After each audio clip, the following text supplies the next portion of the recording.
Hello, everyone. How's it going?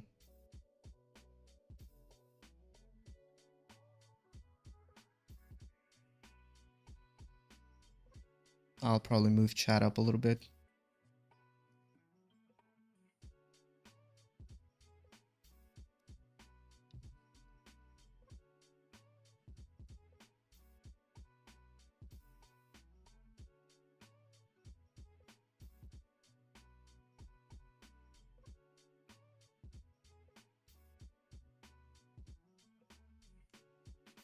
Okay, so you guys let me know if my audio sucks because I just reset my whole laptop.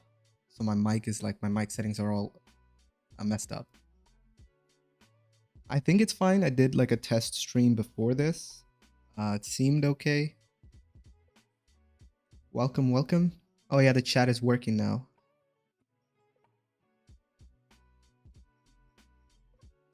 I'm not sure if I should move it up a little bit though, like that.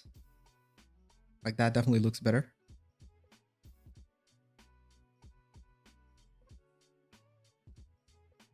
Yeah, if it's interrupting too much, I'm gonna maybe hide it or move it away.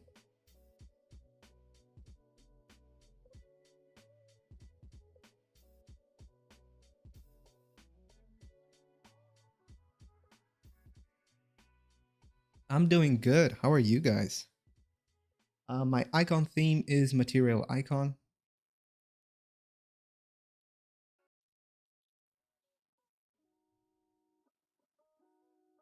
Just a little bit more and then we're going to get started.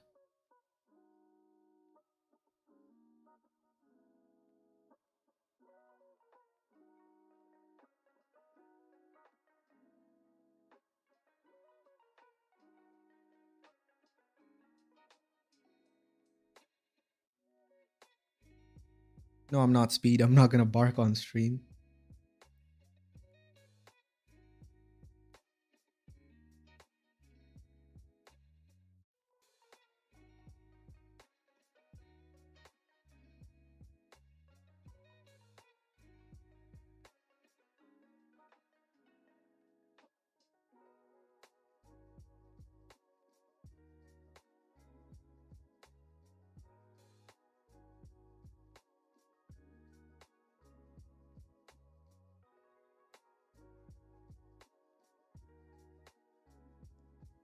The chat has gone missing. I'm not sure if it's because I moved it. Who cares anyway? I can read it. You guys can read the chat as well. I think it's fine. We're going to do this like the last stream. No, that wasn't the Twitch chat. It's actually the YouTube chat. I'm not even streaming on Twitch. Hi Aditya, welcome.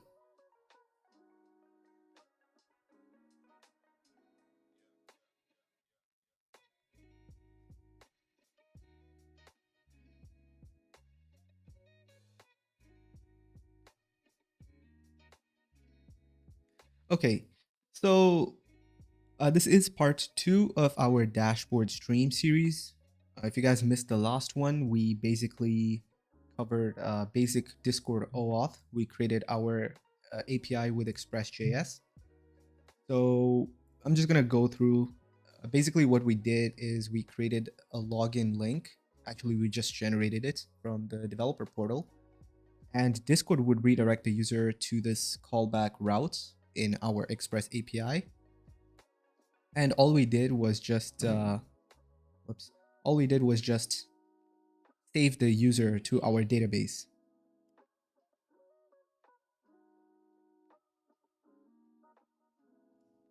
Okay, so today I've created this to-do file. We have a few things that I've just added 3 things. We may do these other things, but this is probably going to take time. Yes, I am using OBS. Just the regular OBS, not Streamlabs or anything.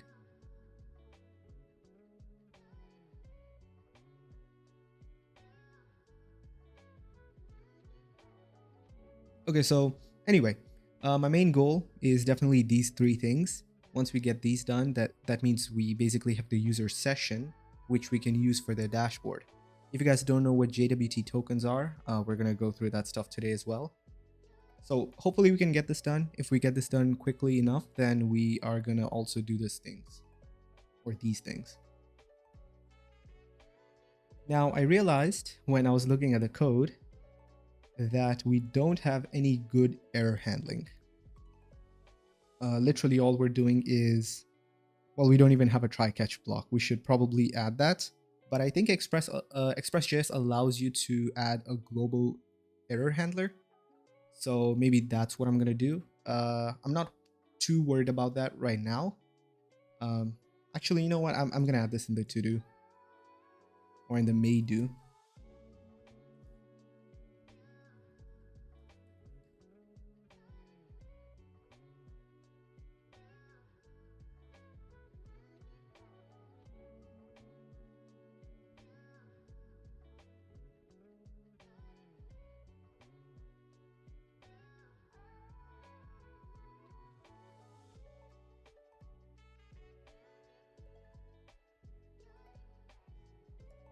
Okay, so let me explain this first thing right here, the JWT tokens. If you guys don't know what JWT tokens are, they're basically tokens that you sign on the server and then you send it, you save it on the client side.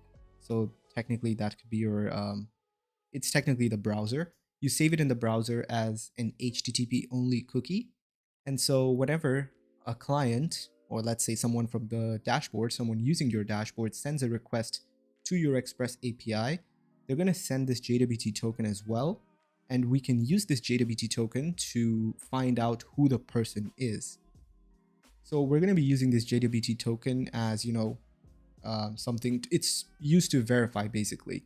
So we can show different things based on their permissions. If they have access, if they're the owner of a server, for example, we can show different things. So we're going to get started with this. So I believe the library was called JSON Web Token, as in like that instead of JWT.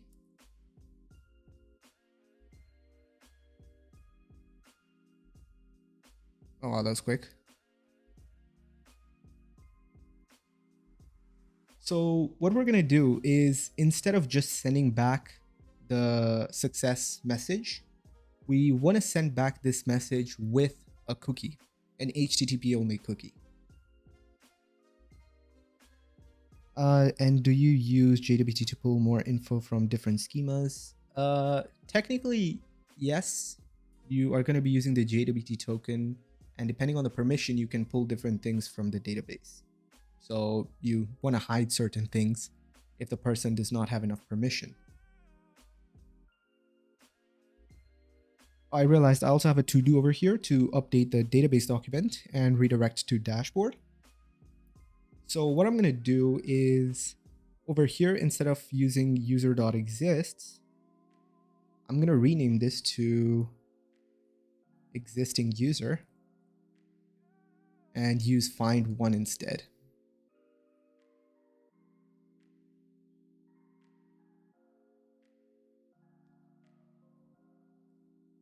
So instead of sending back that message, we can say existing user dot, well, we have a lot of information that we can change, I guess. Actually, I'm going to reformat this stuff as well. It's kind of triggering me how much space it's taking.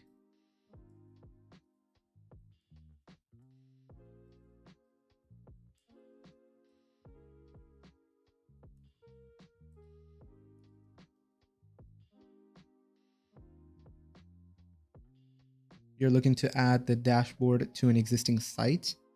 What are you using to build your dashboard or your website?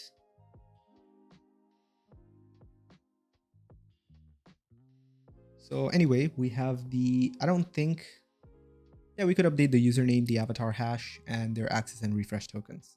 So I'll put this over here.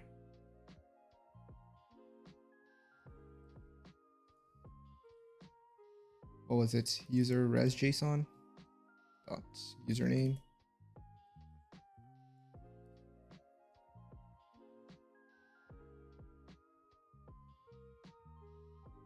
Hey Andrew, welcome to the stream, man.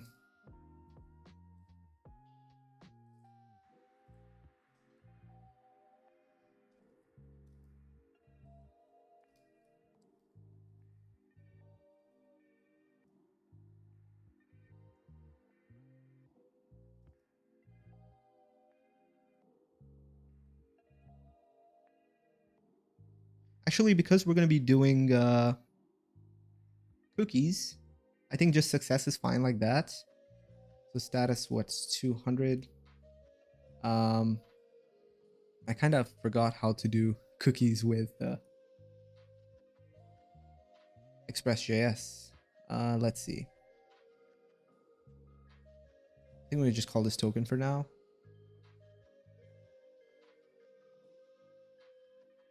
So, okay, we have the name, the value, and then the options. So the value is obviously going to be the JWT token, which we have to replace.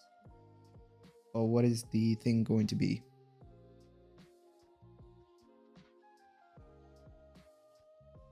So HTTP only kind of depends on, actually we can just set this to true even in development. I think it's fine. I'm not sure about the domain though. Oh, we can just set it to localhost, I guess. What bot am I creating? I'm creating a ticket bot. It's going to be a dashboard. The main goal is just to build a dashboard, to be honest. I could have done any other bot. It's just the one that came first to mind. Also, it has a lot of dashboard features, I guess, a ticket bot. By the way, if you guys hear any background noise, I apologize. There's a lot of traffic nearby.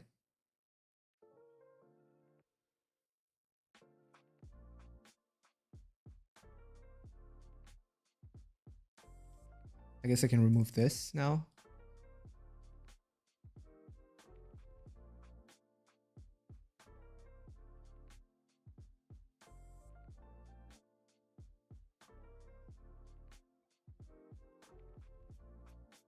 What kind of command event handler do I prefer? Well, it depends, right? I guess it depends on mostly on the bot. If you need a lot of control over what you're doing, I'll obviously just say just make your own command and event handler. It will take a little bit of time, but it's definitely worth it. However, if you don't really want all that much of a control, then I just use command kit all the time. Actually, for every client that I work with, I usually just recommend using command kit and I've never had any issue. So yeah, it's tested in production as well.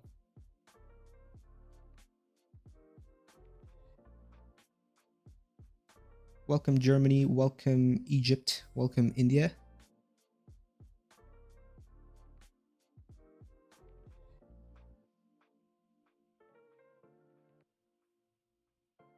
Is there anything else that we need here?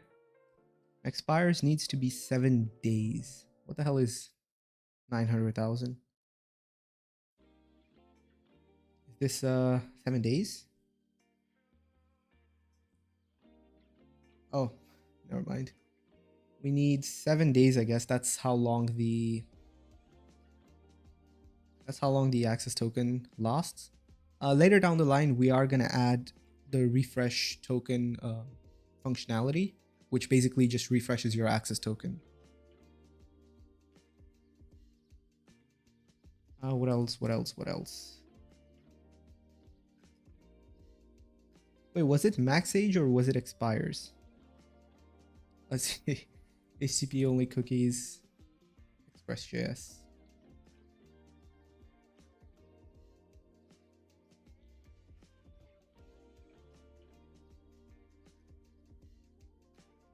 Yeah, okay.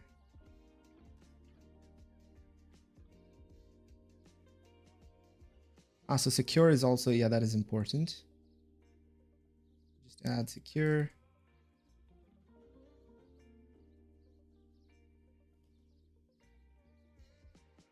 Now that obviously means that we have to add that to our .env as well. I think I cloaked my secrets, although I don't want to risk opening it right now. I'm going to do that later on.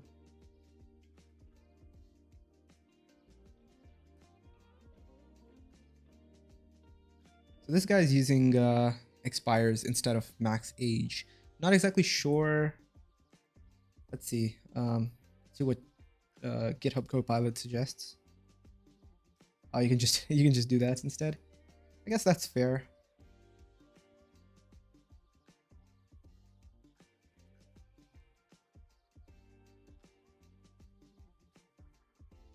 I'm going to try this and then I'm going to see what it looks like. And then we'll go from there. If I control click, a link will automatically open in a new tab. Thanks for the tip. Usually what I do when I use my mouse is I just middle click and that opens it up in a new tab. I was actually just using my touchpad. That's why I had to like do this.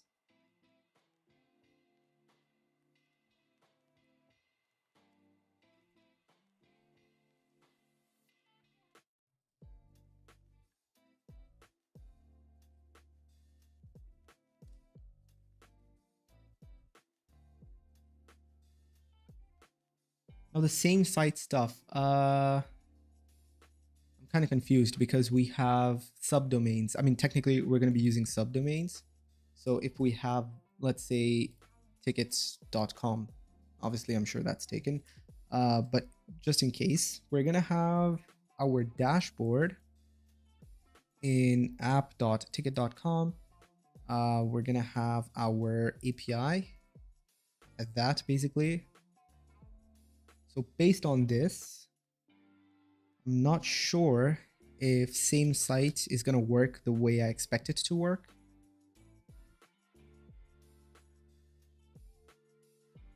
I'd work on a moderation / minigame bot, but I also wanted to make an embed with modal that reacts to a button, which I can use for an application system in the bot.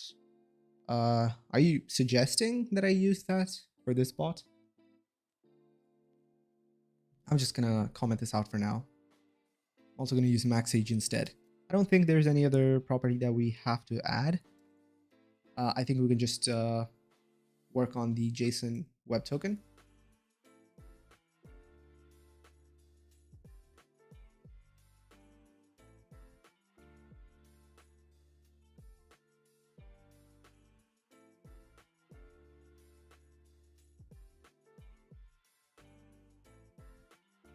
That's kind of easy. I mean, I thought it was going to be like, oh, okay, you can also do this asynchronously. Okay, that's fair then.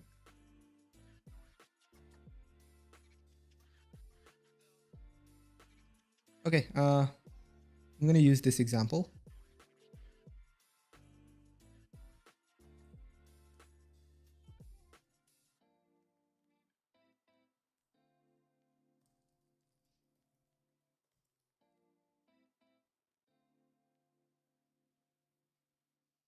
Are there any plans for more command kit tutorials? For sure, I do have, I mean, there's a lot of plans for command kits. Currently, there's not been a lot of updates since the last video that I made, so I'm not exactly sure what more tutorial I would be making.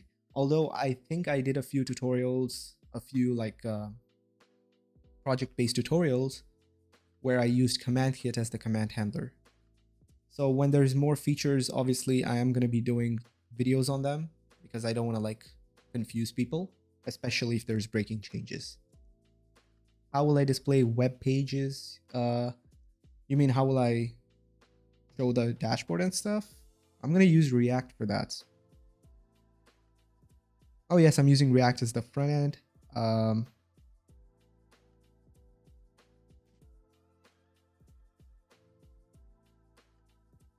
Okay, we also have to set up a JWT secret to sign a token. Now, what I'm going to do is I'm going to take VS Code into my other monitor so that I can just make sure that my env is hidden.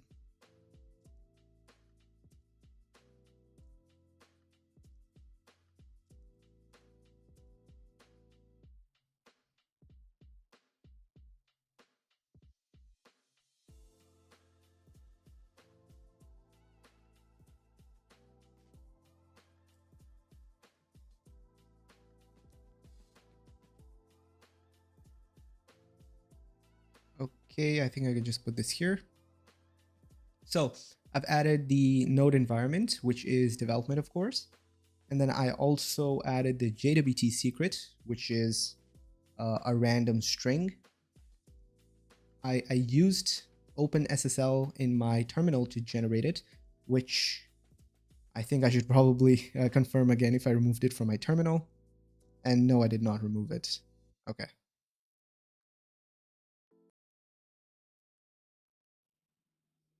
Okay, so the way I generated this secret, by the way, is I used OpenSSL like that, and it just generates a random string. So you can use that for secrets and whatnot. We're still waiting for modal kit in command kit. Ah, that's good. Yeah, the modal kit is going to be nice, or I hope I can think of some features that might make it more convenient. Currently, the way modals are handled is it's definitely a bit of a pain, considering you have to like, you know, you have to like listen for the interaction. So whenever somebody submits a modal, I can definitely think of something over there. So a person can handle the modal directly. How do you hide your env? I use a library called Cloak, or an extension called Cloak. This one right here. It's pretty good. You can just click on this Cloak button at the bottom. It's going to hide all your environment variables, but you must put them in quotation marks. Can you then save access token directly to React frontend? No, that's a bad idea. You never want to save sensitive information like your Discord's access token to the front end. This is why we're using JWT token. Because this is like signed by the server, only the server can ensure that it's not coming from, people cannot forge tokens, JWT tokens, without knowing your secret. So yeah, never save access tokens in the browser. That's a terrible idea. So I think we can also save the ID.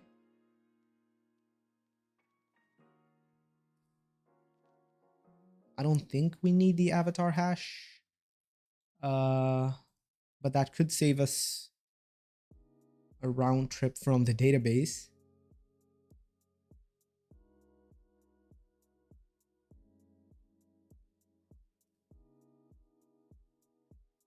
Okay, I think the ID and username is fine. You know what? Okay, to hell with it. We're just gonna put the avatar hash there. And for our secret, we're gonna use process like that, basically. Thanks, Copilot. Can we see it so far? You mean the dashboard? I did not even start working on the dashboard. Currently, we're just working on the API. So anyway, now we have a token. Let's go ahead and console log and confirm that everything is working, because the type of this is looking very weird. I just want to confirm that everything's working fine. So what I'm going to do is in my index, right when we connect to, or before we connect to that,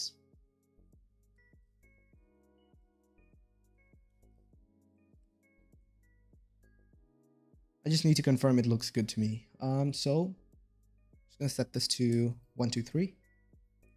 And I'm going to show you how JWT works for those who have never worked with it before.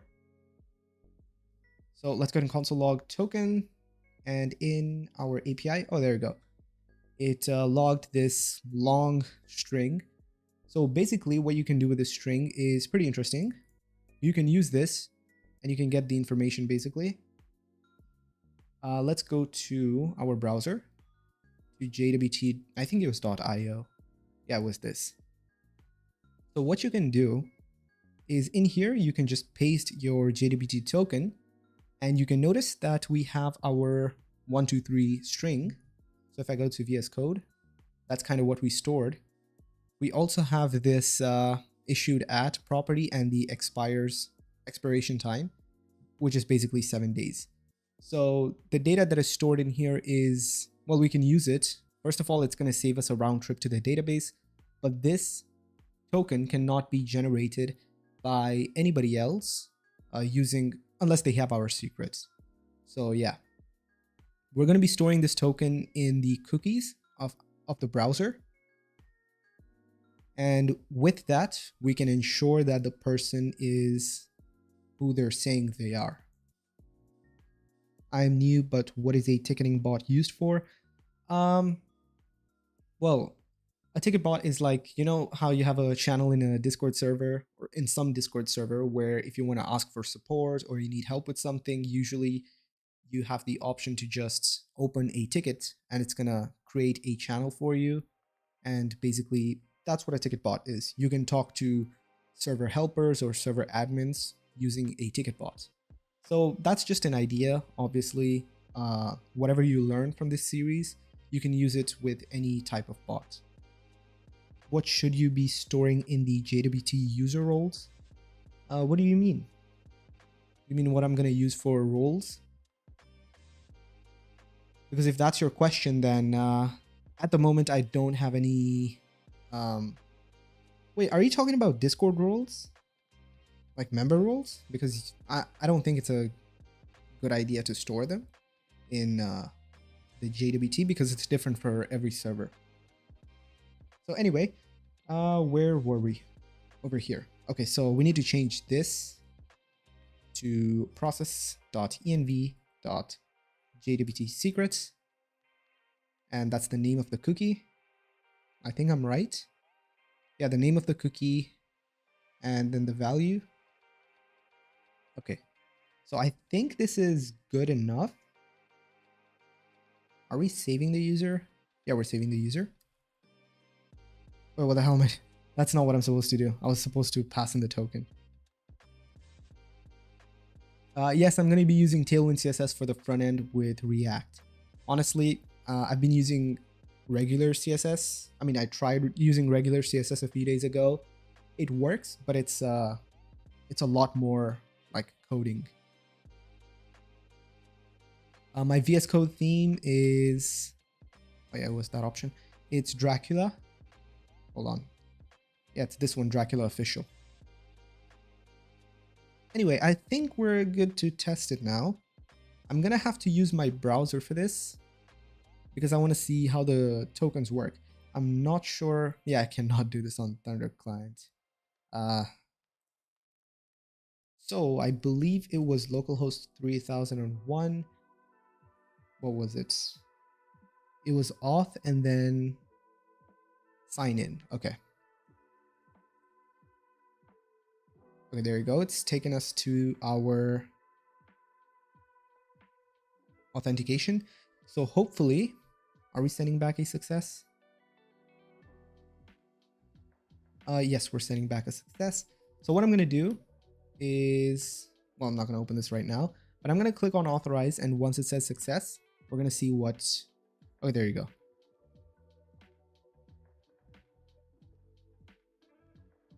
Application, cookies. These are different.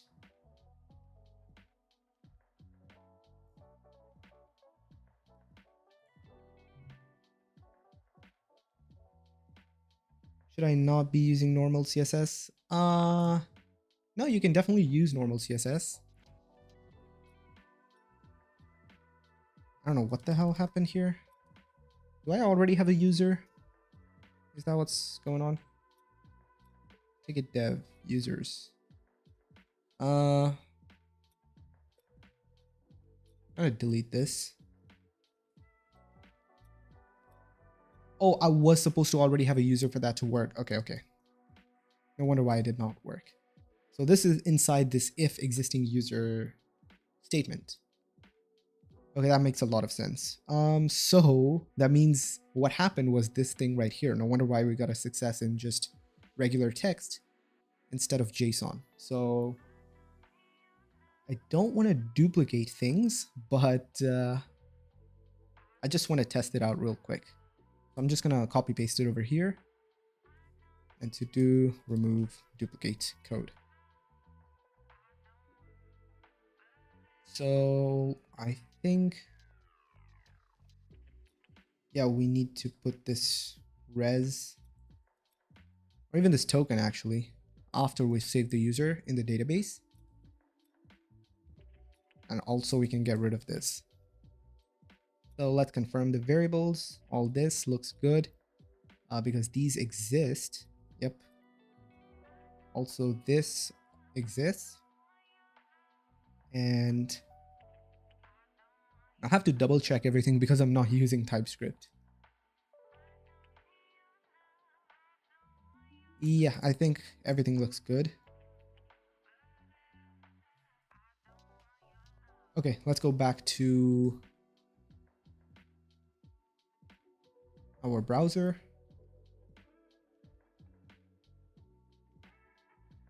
So auth sign in. Just to confirm, localhost 3001, not that. Localhost 3001. If we go to our cookies, we don't have any cookies. So if we authorize this, I do get a success of true. And if I check my cookies again, we do have a token. So if I copy this token and I put it in JWT, you can see that we get the correct username and the correct avatar hash. This is going to save us a request to our database. I think this is what NextAuth does as well. You can obviously call the database if you want to get extra information, but basic information like showing the user status if they're logged in and whatnot can be done using just the JWT. Is React worth learning? Why is it easier than regular HTML? I mostly use EJS when working on Express.js apps. What does React bring that makes everything easier? I think React and every other framework actually out there, just the idea of managing states, it just makes that stuff easier. Now, I've never used EJS before, so I'm not exactly sure how to compare EJS to React. But the way React works, I'm not sure if the example app is still here. No, it's not. I've cleared everything. But if it seems simple to you, then it's definitely worth learning. If everything is working fine with EJS and let's say you're not looking for a job in this field, then I guess you're fine with EJS. But first of all, React is super popular. Popularity matters if you're trying to get a job. And yeah, the library, the ecosystem is also great when it comes to React, because if you want to build something, there's everything with React. Can I refresh my YouTube chat?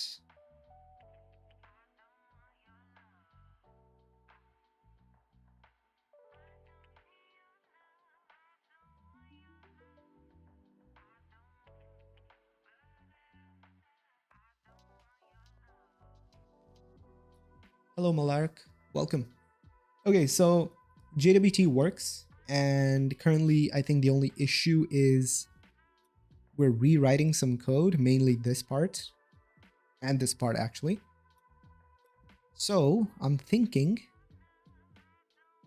instead of doing existing user like that and returning early, I think we can create a user like, let's say let user.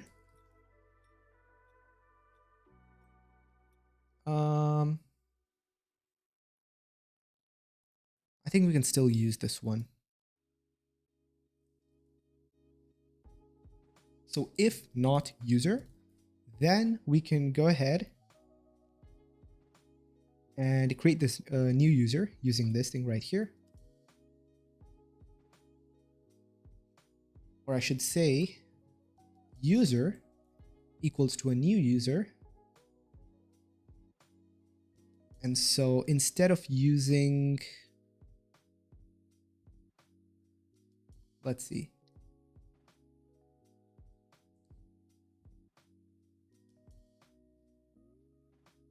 So I can just take that.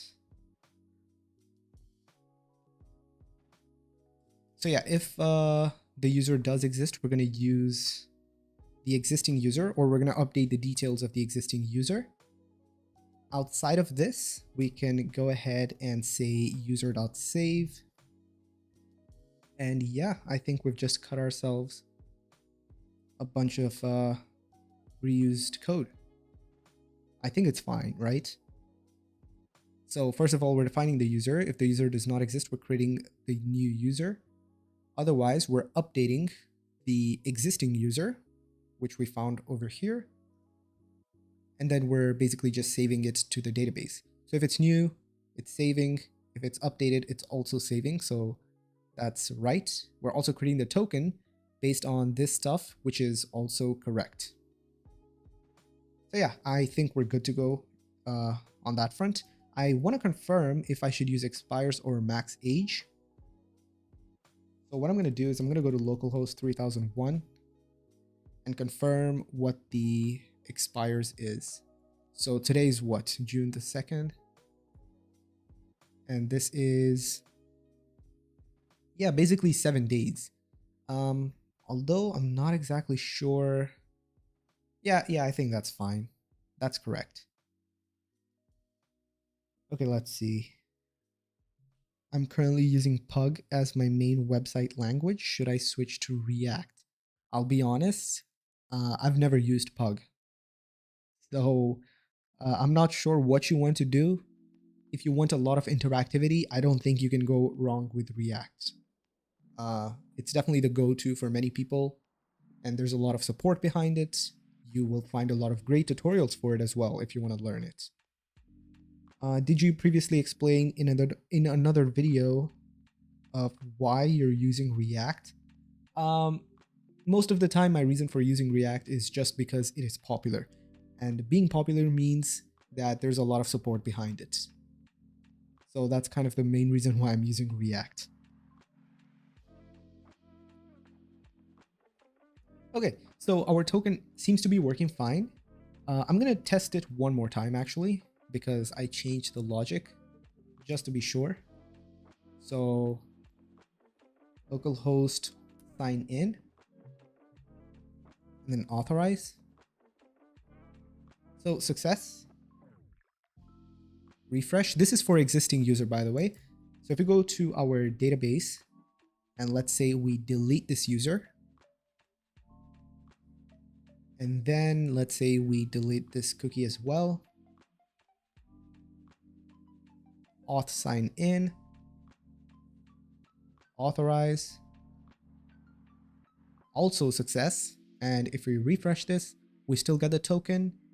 And in the dashboard, we are getting our new user. That's good. So our OAuth seems to be working fine. I just realized I made some change and I did I not save the stuff? Oh my God. Am I gonna have to test it all over again?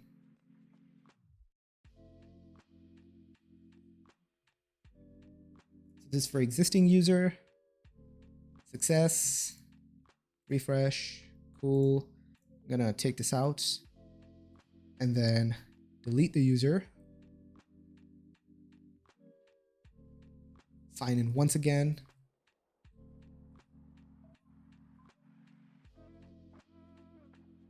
Authorize. Success. Okay, it's working. Yeah, okay, it's working fine. How long am I going to be streaming? How long have I been streaming right now? 42 minutes. That means I will probably be streaming for another 1.5, maybe 2 hours. I'm going to try to stream like last time.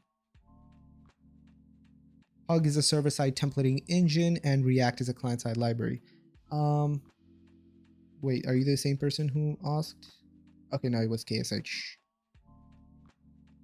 Oh, Pug is server-side templating. Okay, if you want to build like an interactive web page, then you probably want to avoid a lot of the server-side stuff, unless it's obviously a meta framework like Next.js, which does client and server-side kind of surprisingly does it very well. A lot of people find the design of Next.js a little bit controversial, but I mean, I see it as controversial because a lot of people speak out against it. But hey, whatever. When are you going to make the dashboard? I think you should look at ShadCN for UI components. Yes, I use ShadCN quite a lot, actually. It's pretty good. I wanted to use ShadCN, although I'm not sure if I should use it for this series. there is a good Tailwind library called Daisy UI. Well, okay. There's a lot of great components, and this is, I believe it says it's 0 JavaScript, which is pretty crazy. So let's see.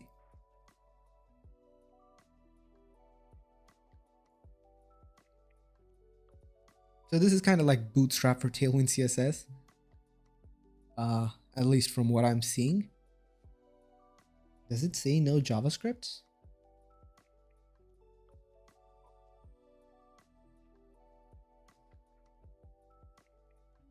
Where did I read it?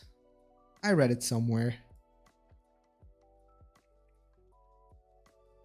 JS. It does not need a JS bundle. That's interesting. I'm not sure if that's what it means. Okay, I don't know. I really don't know. But I still think it would be ideal to use Daisy UI. Don't you guys think so? Because literally all you have to do is, let's say for a button, I just have to add this button class. And I've never used it before, so it would be interesting to see how it works. That's kind of one of the main reasons why I also wanted to use it. I could use ShadCN, but I'm afraid I might confuse people with ShadCN or people who have never used ShadCN before. Is it hard to make dashboard? If you're a first timer, it might be a little complicated. Once you get used to React, it's honestly not that difficult. It's just time consuming. Okay, we've made changes to our stuff. Add JWT token. I'm gonna push this to the GitHub repo, by the way. I have added the GitHub project link on screen, by the way. This thing right here. I've put it at the bottom left. Oh, the chat is back. That's weird. The chat works sometimes. Sometimes it does not work. Welcome, Kevin. How's it going, man? It started working when Kevin joined. That's good. I've started to learn Discord JS. That's good. That's good. Good to have you. Okay, so JWT tokens done. We now need middlewares to verify the user session. So one of my ideas here, I'm not sure if it's my idea, but here's what I want to do. Here's what I want to achieve. When a dashboard sends a request to our server, to our Express.js server, we want to have quick access to the user object that you would expect from a regular database. So let's say in our MongoDB, we have this user right here. And let's say we wanted access to the ID, the username, basically everything from the database. So one quick way or one easy way would be to have request.user like this. And let's say you could just confirm, if request user, then we could console log request user.username and whatnot. It would be very, very convenient to have this. Now, there's a way we can implement this using middlewares. Now, middlewares are functions that basically run before a route is handled by Express.js. So Express.js will call your middleware functions first before calling any of these other functions that you make. ShadCN, there's too much to import and install. That is true. That's kind of why I was like a little confused. And there's a lot of component nesting I've actually come to realize. When I saw Daisy UI, I was like, wait, this just makes things a whole lot more convenient. I don't have to like go ahead and import the button component. There are some good things about ShadCN, of course. It's like the reusable, Tailwind classes and whatnot. You could style links using them, but you can do them with Daisy UI as well. Tired but good. I think you just finished streaming, right? think I saw you live.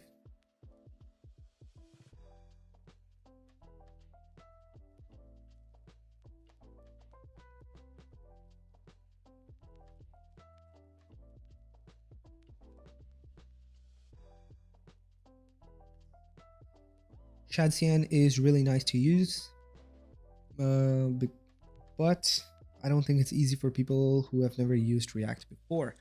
That is true. Oh yeah, the CN function. That is one of the greatest things that I've discovered from ShadCN. It's actually really convenient. You can conditionally add styles based on your JavaScript. It's really good, really good. Okay, anyway, I think we can move on to our middlewares now. So the stuff that I explained, you know, the request user, this is kind of what we're trying to achieve here. So let's see. I'm going to create let's see. To test, I think I'm going to use the tickets endpoint. So let's say we have router.get. I'm going to do this. And just guilds, just to make things simple. And we're going to console log the request user. So obviously, if we send a request to tickets, was it tickets? It was tickets, right? Tickets guilds? No, it's not this. Oh yeah, of course it's this. We just had to send back received. Anyway, if I check my terminal, it's going to say undefined for request.user, which is obviously true because we have no middleware. If I save it here, yeah, this should give me received. I think at this point, I am going to try to use Thunder client so that I don't flash a big white screen. No, I haven't streamed today. I streamed yesterday though. I attended a birthday in the family today, so I'm just exhausted from socializing for too many hours. I can relate, man. I can relate. I'm an introvert, so when I socialize, I also get tired. I'm not sure about you though. So yeah, let's create our middlewares. I'm going to create a folder for our middlewares. Like that. And I think we can set, what should we call this? Set request user. Whoops, set request user. Now, what we can do is, well, what would be ideal here? I think we can do the same thing as we did with routers, and we can say base middleware.js.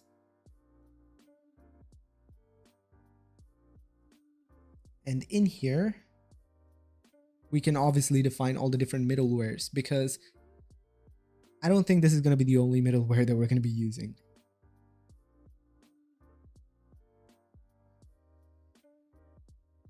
Okay, let's go ahead and import it then. Const base middleware require. It's this, right? No, it's not. It's middlewares. I think I can just do the same thing, right? It's gonna work, but I still have not imported Express.js over here.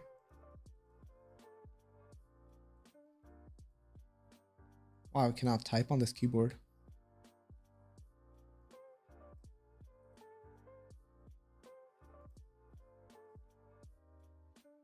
Okay, so module.export router.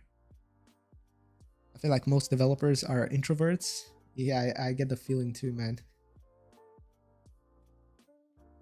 So yeah, it is a router. Let's go ahead and confirm if it works. So I'm going to say router or set request user. Technically, is this going to be a router as well?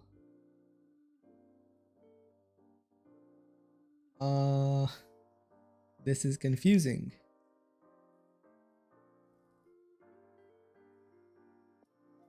No, it does not have to be, right? We can just export a function.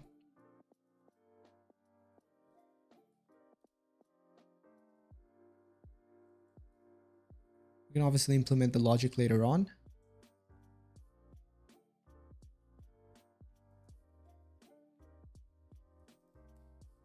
Oops.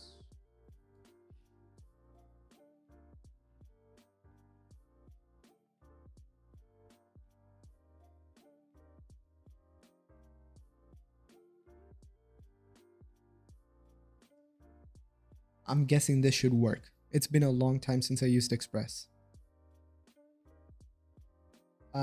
Anyway, let's go here. We must call the next function. This is important because the rest of the code will not work. So just to test, I'm going to say request.user is test user.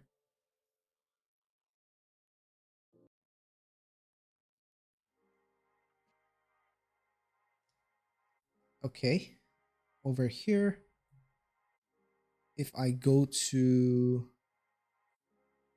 oh yeah, I told you guys I was going to use Thunder Client.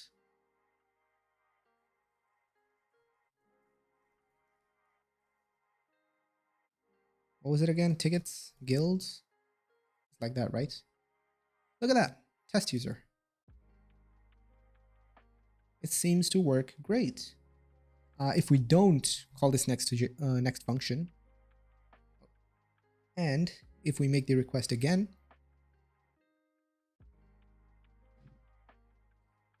you can see that the request basically just takes forever. It's never going to respond because what this next function does is it makes sure any other middleware, any other request is handled. So this is why middlewares are really cool.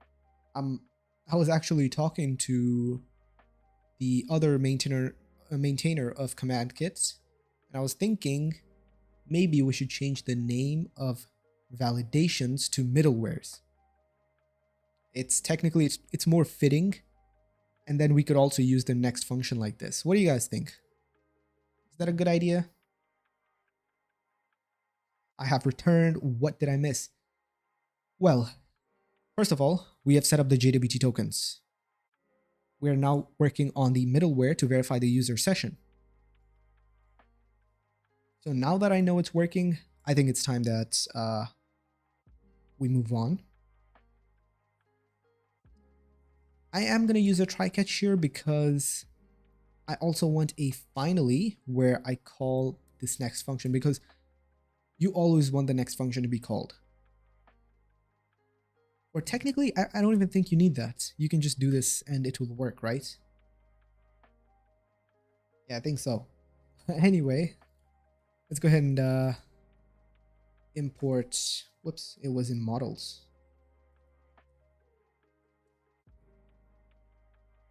What else do we have?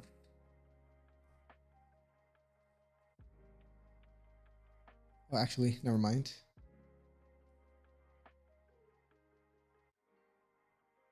Can authorization get my account token?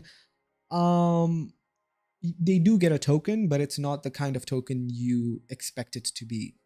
So over here, I have a token. I have access token and refresh token. And technically, you guys can use this token to send requests on my behalf. But those requests are very, very limited in terms of permissions. I'm sorry for any background noise, by the way. I'm going to reduce my mic inputs if it gets any crazier.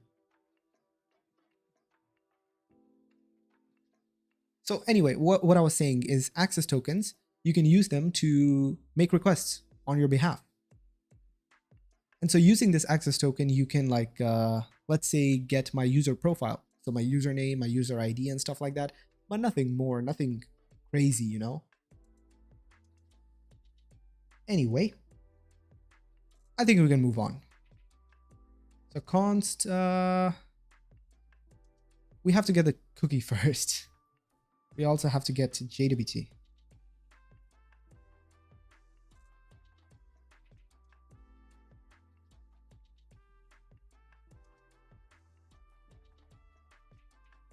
Hey Raj, I think I have been banned on your Discord.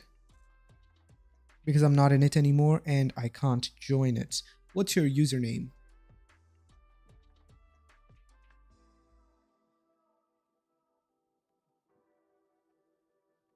Okay, so what we're gonna do is, first of all, we're gonna get the cookies. So, oh, I just realized. I think we're gonna have to use a library, right?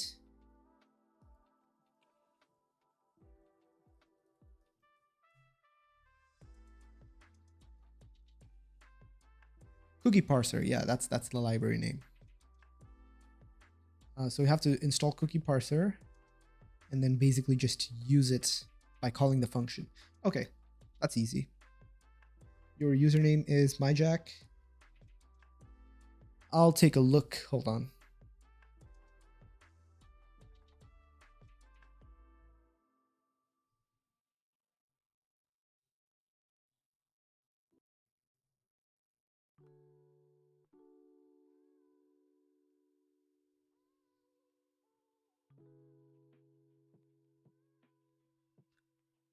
You have been banned. Yes, actually, you were banned for posting job listings, which are not allowed in our server.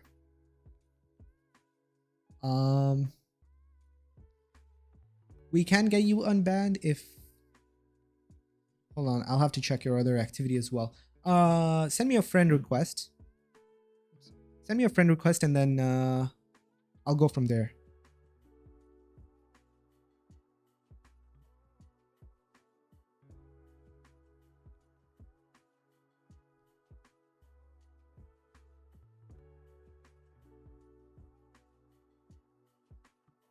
So did I install cookie parser? No, I did not.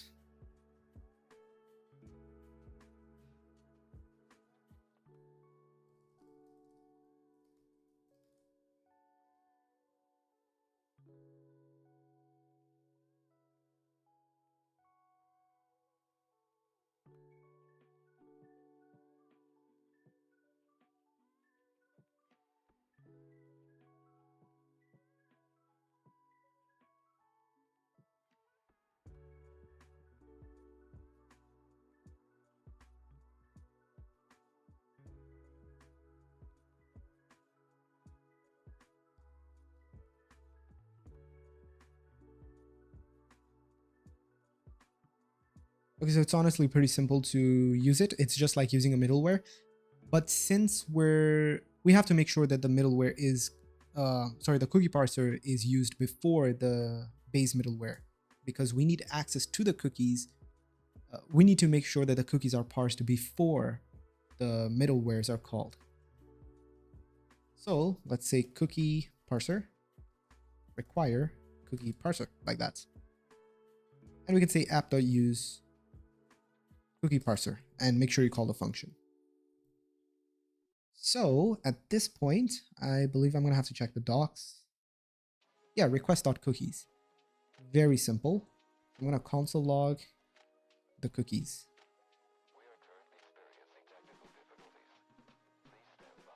Back in, what was the URL? Tickets guild, yeah. As you can see, we have the token, or we have an object and we have a token property. So we can use const token is equals to cookies.token. Now cookies, I'm not sure if it's ever undefined. I mean, over here, I'm getting any. You've sent me a friend request. Okay, I'll accept it actually. Just send me a message after the stream. It's gonna be,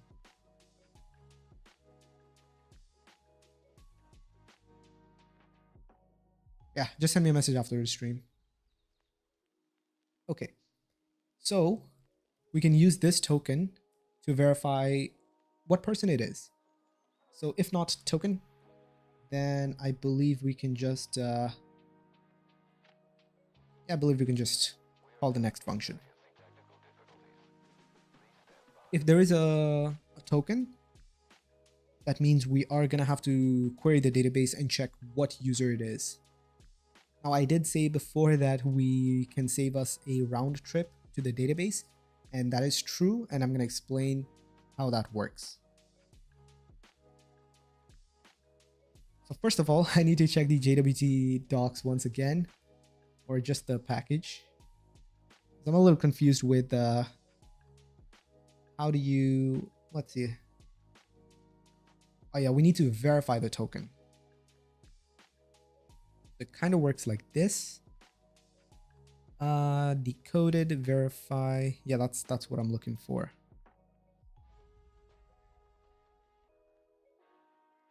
Yeah, I don't really want this callback function. This kind of looks terrible.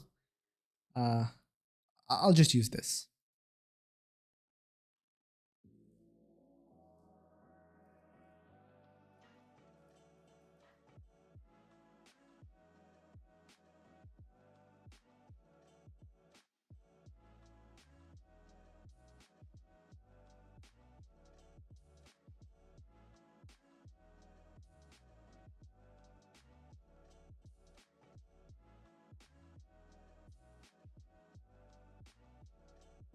Okay, so I need to confirm both use cases where the JWT token is invalid and when it is valid. So, send. Okay, so it is valid. We also want to check if it's invalid. Whatever, I'm just going to put something random. Okay, it says invalid signature. Okay.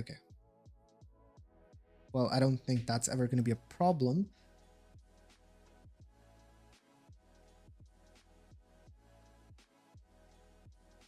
So JWT malformed.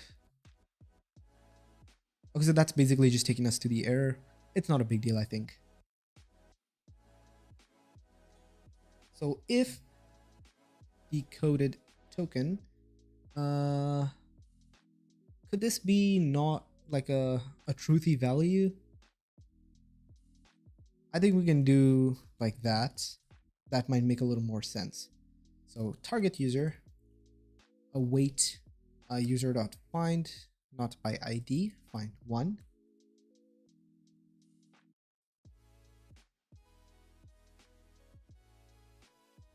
And because we're using await, we need to make this asynchronous. What port should I use when I'm on a public domain? Well, you would, first of all, you would use reverse proxy to make sure that you're not actually using ports in production. I mean, ports, your users are not using a port number. But usually whatever port you're using, you're going to use like a server like Nginx or something to... Yeah, Kevin, okay, I'll check your message.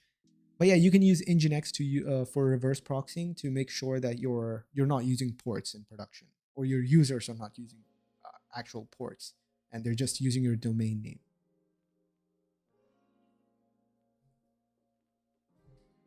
So if not, or if target user, request user equals to target user, I think that's fine, right? I think that's enough. I can make this one-liner. Get rid of unnecessary nesting. Next is called anyway, so I think that's good. Oh, there you go. Look. So where this is coming from is our tickets endpoint. It's this one right here. So basically, if we refresh, obviously we're not getting anything. If we use request.user, then obviously we're getting our user from the database. It's the same thing that we're getting from here. So pretty cool. Let's see now. Middlewares to verify user session. I think that is working fine. Set up basic dashboard layout for server list. I think we're 1 hour in. I think we did this pretty fast. Okay, I think we can finally get started with the dashboard. So what we did right now, I'll tell, what the hell? Oh, there's a node modules here? No way. I was confused. Wait a second. Oh no. Okay. Oh, okay. There's a mistake. I was not supposed to do it like this. I installed the cookie parser in the base directory. I was supposed to install it in the API project. I'm going to install this. There we go. I'm going to delete package.json, package lock, and node modules. Thank God I did not commit.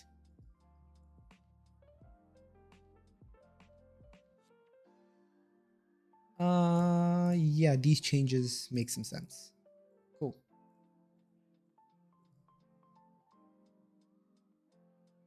I started building my own dashboard too yesterday with Next.js, Prisma, and Redis. That's a good tech stack, man. I used Prisma one time. The developer experience is great, to be honest. A lot of people speak about the speed of Prisma compared to other ORMs.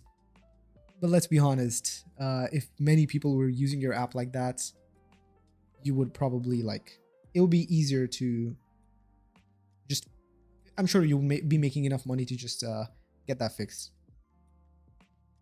But most of the time, in I would say 95% of use cases, not many people are using your app for you to care about performance like that. How do I get my bots I made to stay up 24/7 for free? It doesn't do much and it is not used much. So it's not like I need a lot of processing power at all. I do have a hosting tutorial. That host is pretty cheap. I think it's like $1 something a month. But I suggest that you pay for hosting, even if it's not the video that you're following of mine. There are a lot of great hosts out there. You can use a virtual private server. You can use a dedicated Discord bot hosting service. But yeah, there's a lot of ways you could host your Discord bot.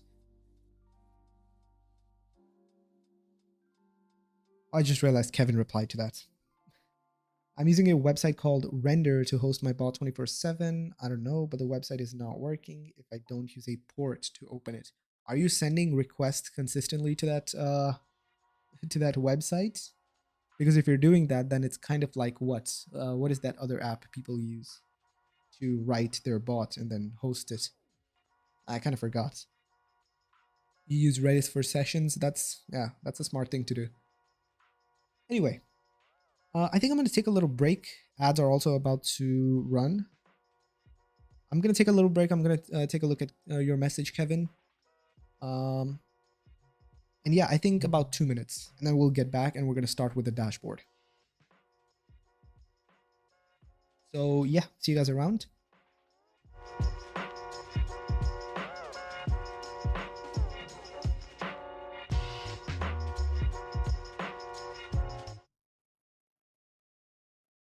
Oh yeah, that it's Replit. It's Replit. That's what I was talking about. Anyway, see you guys around.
Okay, we're back.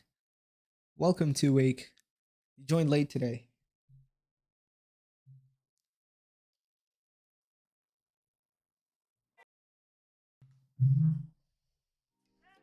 I don't know what I did there.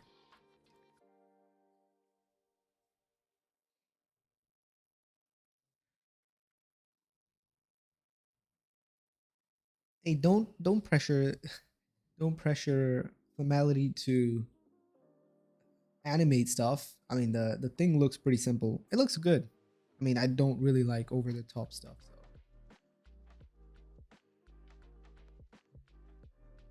anyway, we're ready to get started with the dashboard. We have done JWT tokens. We've done middlewares. Now we need to get started with the basic dashboard layout for the servers list. Now, as I mentioned before, I am considering using Daisy UI.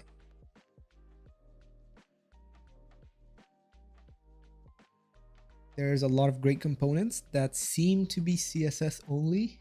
So yeah, I think it's gonna look fine. I'm your favorite streamer. It's good to know.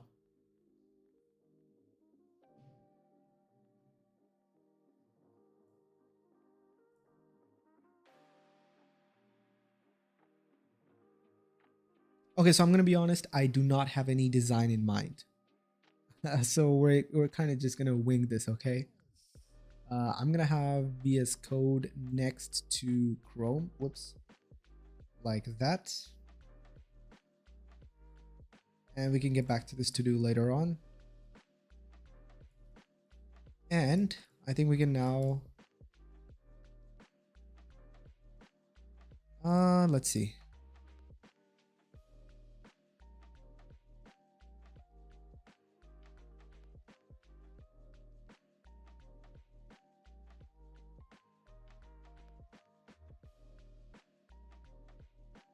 Do I need ideas for the dashboard, or is that a I do it for fun project? What do you mean, like the design ideas? What are you talking about?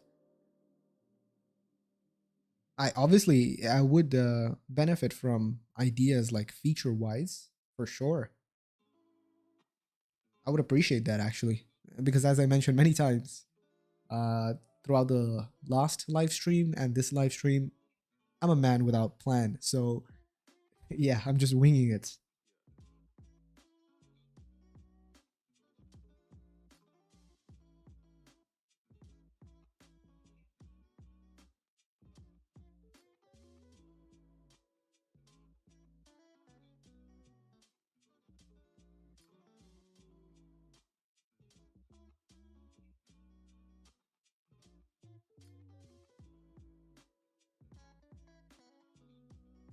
Hello dashboard. Okay. Okay. Design functions and features. Yeah, that'll be nice. That'll be nice to have. I'm not sure where you're gonna put the suggestions. You can DM me on Discord, or you can just put them in chat. I think Discord would be better though, so that I can remember stuff, you know? Anyway, if I have your permission to use the design, for sure, my Jack. That'll be nice.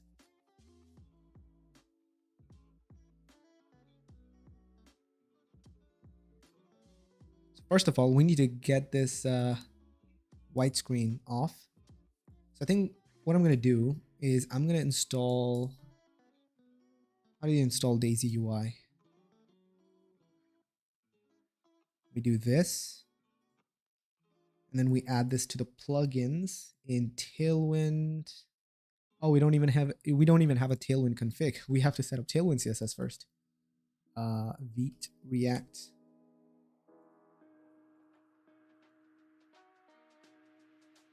You're already texting me on Discord? Okay.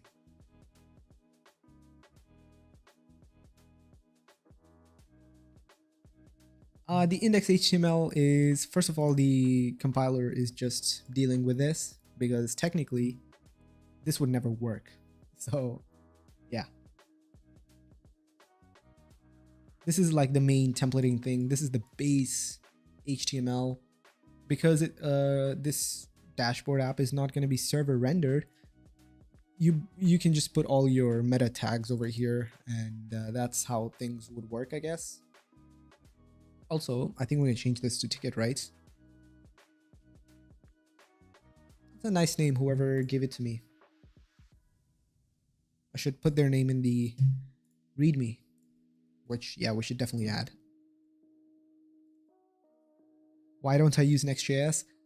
So my goal with this whole thing was to keep things as simple as possible and to use the base technologies. And Next.js is good, but there's a lot of, I would say, quote unquote, magic stuff with Next.js. So there's a lot of, you know, especially the new, let's say for example, the cookies function. It's pretty like, there's a lot of things that might be confusing for beginners. So yeah, that's kind of the reason why I'm using React.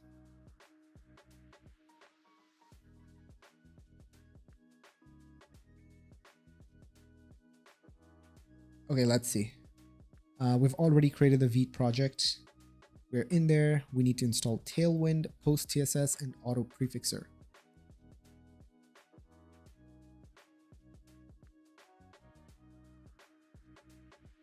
I'll check your messages.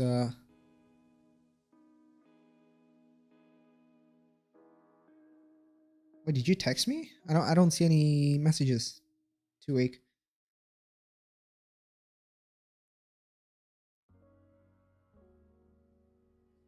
I can take a look at them after the stream, and we can plan the next stream. So yeah.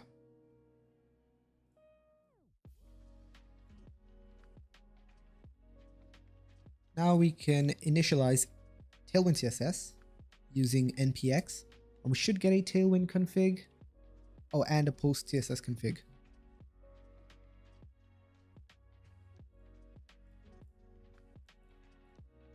Okay. In our content, we can add this. And in our index.css, we need to add these utility directives or whatever you call them. And I think yeah, okay, I did not start it. So if I refresh, yep, the font has changed. So it's definitely different. If I go to app.jsx, text, let's say 6XL. Yeah, that looks good to me. It's working. My icon theme is material icon theme. So now we're ready to set up Daisy UI. Let's go ahead and do this.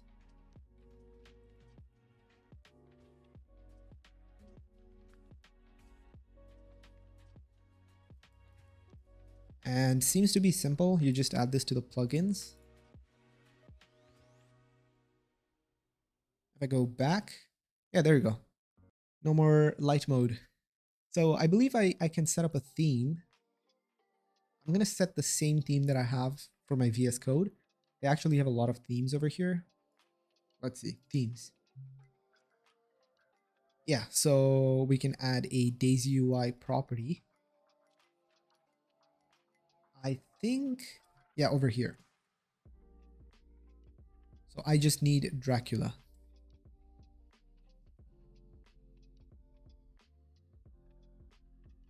So there's dark.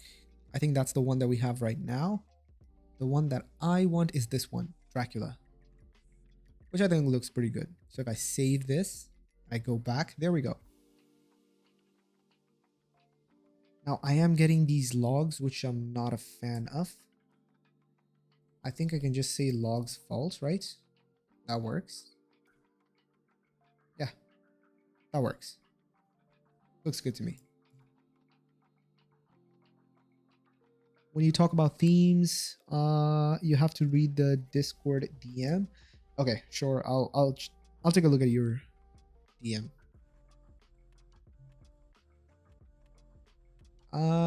Design ideas, rounded, clean. So see, that's the thing. I don't want to spend a lot of time in terms of like the theme, which is actually another reason why I'm also going with Daisy UI, because first of all, right out of the box, I don't have to worry about the colors. A sidebar, yes, I definitely want a sidebar. I think there's a component for this. Let's see. Is there a sidebar? No, okay. There was definitely something close to a sidebar.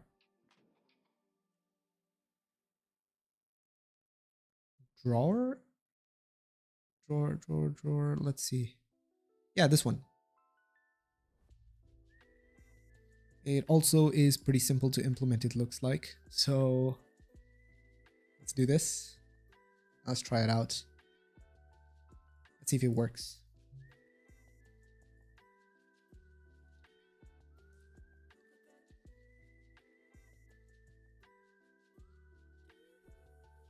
Yeah, there we go. Look at that.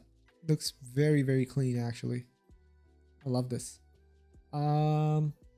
Wait, actually, are you talking about the sidebar in terms of like opening and closing? Or do you want the sidebar for like a Discord style sidebar where it's always open? Because that would be some work, but it's definitely possible.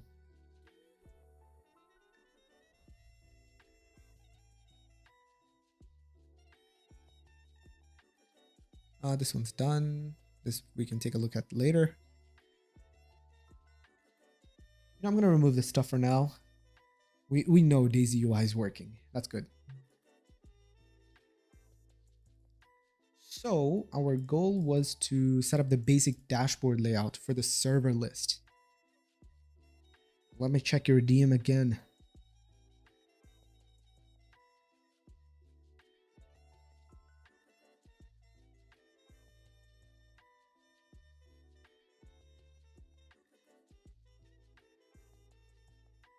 Okay. These are some great suggestions.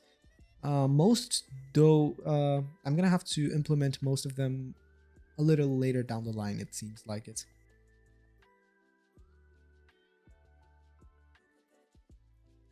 If sent images. Nice. Okay, yeah, that's a good idea. That's a good idea. It looks a little like the Mi 6 ones, which honestly, I don't even think is a big deal. Okay. So, since we're using Tailwind CSS, we're gonna have to do mobile first. I think I'm gonna have to set up some assets here now. This is something. Give me a second. I think I'm gonna have to paste some links. So I can say data.js.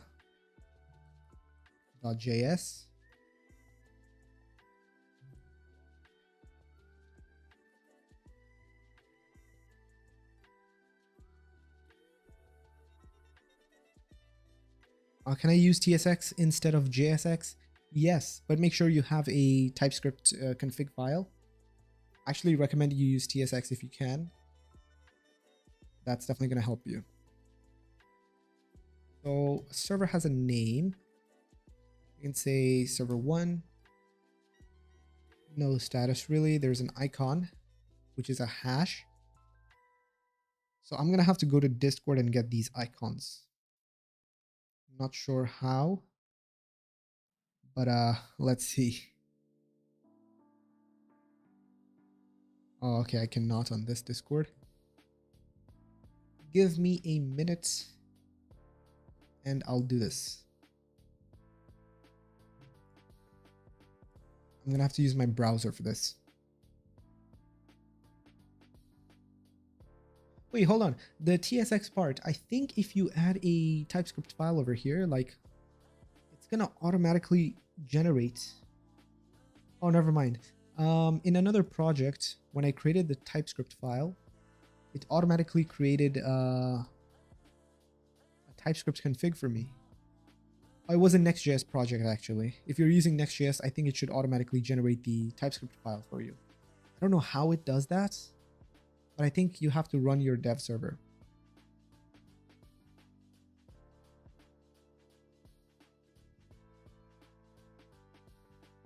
Okay, so I'm gonna, excuse me for a minute. I'm gonna have to get all the different icons just so we can test everything.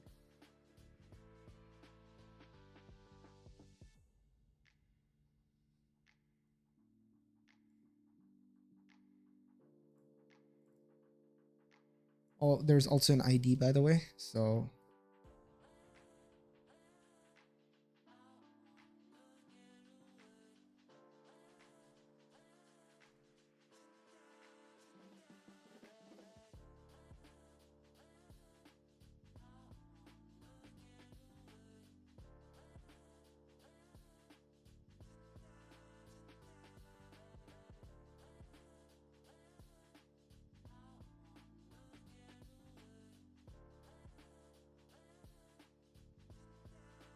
to be honest though, I think just 2 servers are fine. I can use these names and icons. I mean, I can reuse them, sorry. And I'll just randomize the IDs. So,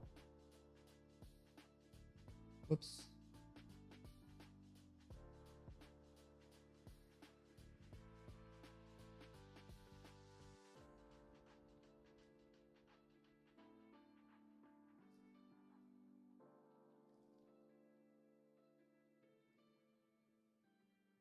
I guess that's fine.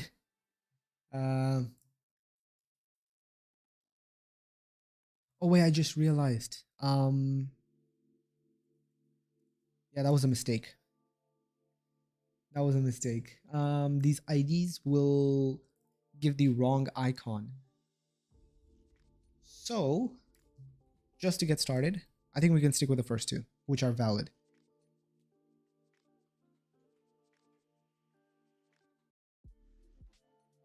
Okay.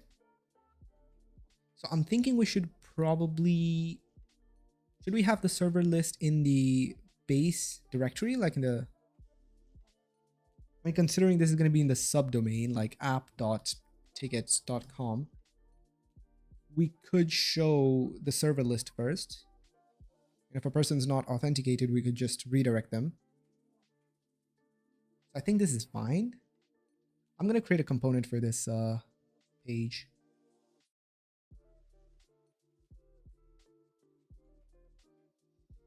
I'm going to try to keep the file layout thingy like Next.js, although it's probably not going to be that good. So let's say server or guilds list.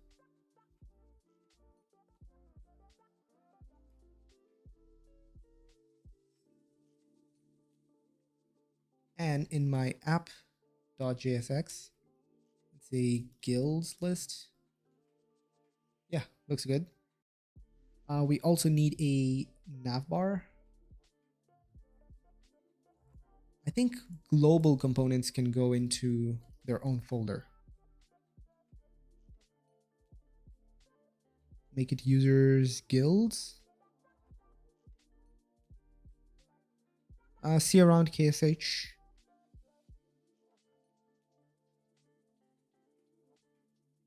I have no problems making dashboards, but the problem is I don't know how to work with CSS. I see it hard to design a website. Same, that's why I just use component libraries, because they do most of the heavy lifting for you. So anyway, we have navbar.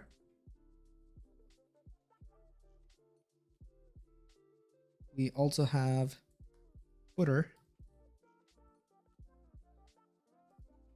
And I think we're going to use this over here as well. Did I do this properly? I did do it.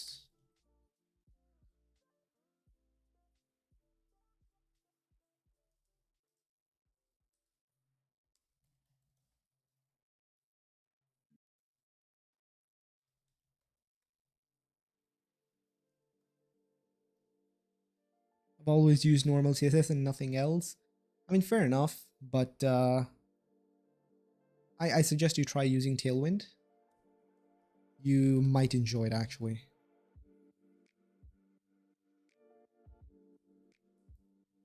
So we have navbar, guilds list, and footer.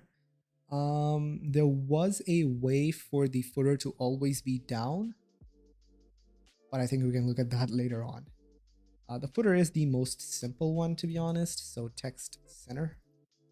I can say 2024. And you could probably have like your terms and conditions in here. Oh, we also need to make this text smaller. There is one library though which sorts these Tailwind CSS classes. It's a prettier library, although I'm not sure how I should set it up. You know what? Let's not bother with that right now. Just gonna be wasting time. The nav bar is gonna be really, really simple. We're gonna have to use React Router for the links and whatnot. So let's just use a div for now.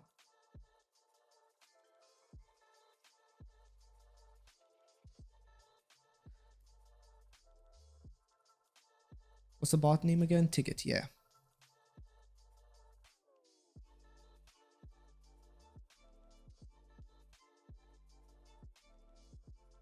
And I think the nav should have a padding on the, actually on both axes. So padding like 3.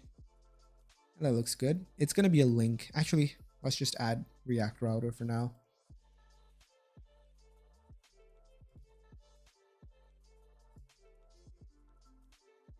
It's been a while since I used React Router, but I guess here we are. Do we have this installed? No, we have to install it. Okay.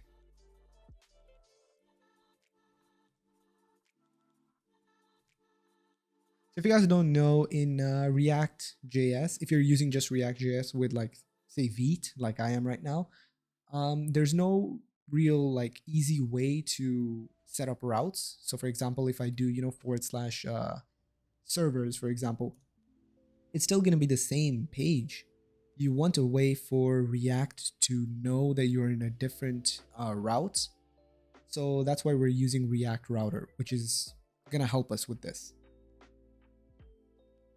So I'm going to show you guys, hopefully in this stream, I'm going to be setting up some routes just so you guys get the idea. So yeah, to set up a link, we can do this. And honestly, it's pretty simple. It's a 2, so just / because that's the homepage. And if I save it, oh, there's an error.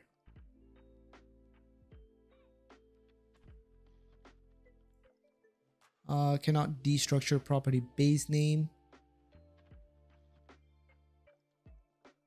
Do I have to wrap the whole thing? Oh my god. Okay. I think I have to create a router.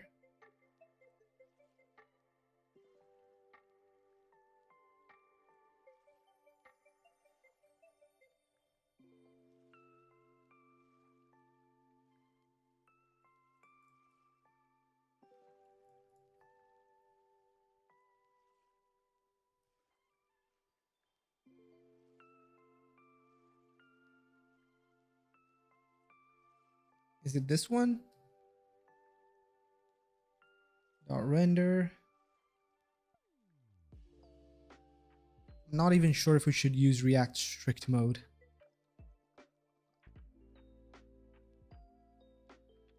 All right, I'll take a look at your DMs. Bro, I was just watching your video right now. I'm underrated. Thank you.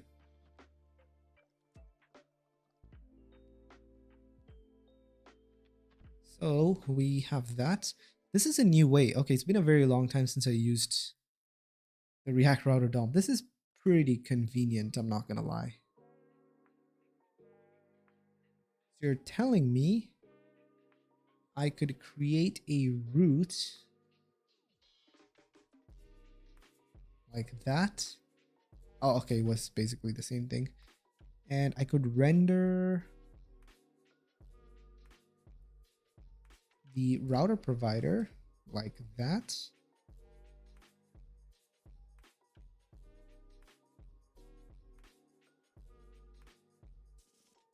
Am I missing something? Oh, this is... Okay, so... are you going to run the Discord bot and the website on the same server? Yeah, most likely. I think I could use Vercel for the dashboard, although that would not be very ideal, I think. I'll just use the same server most likely.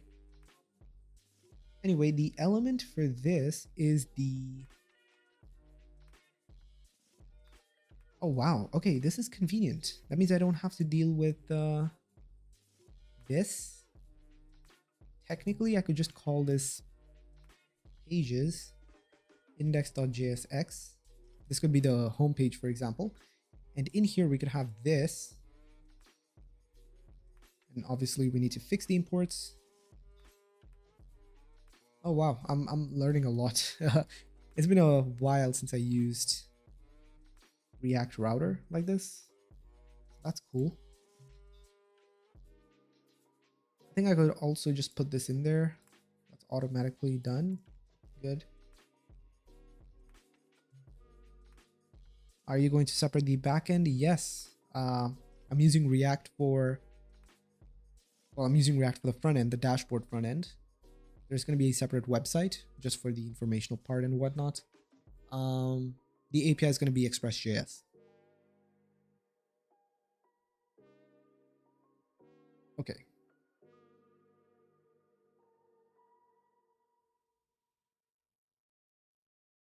Will this even work? I'm having my doubts. But we're going to see.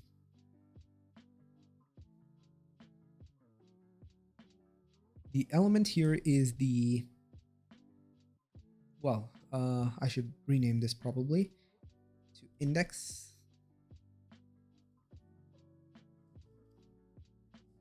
Oh my god.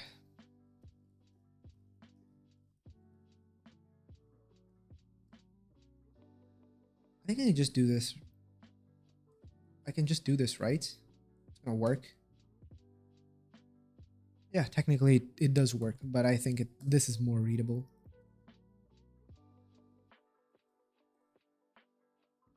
Okay, cool. Now that could be our index. And let's say we have an about.jsx with about like that. And in here, we could add an about component. So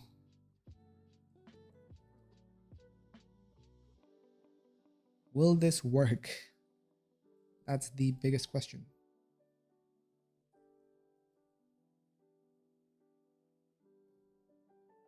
Oh boy. Okay, that's a wrong import. Where's that index?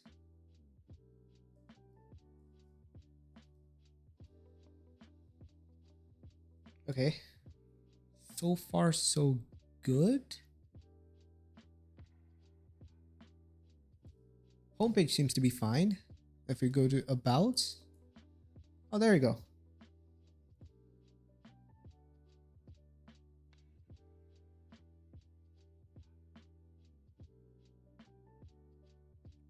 Although I'm thinking the nav bar and the footer could be in their own provider or wrapper, instead of, manually defining this in every single page.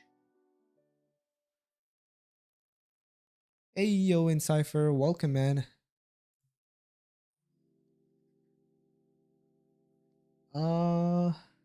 Yeah, I think this is fine.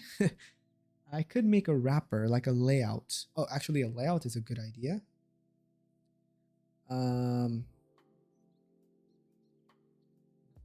Layouts. I could say default layouts. God, I suck at naming stuff.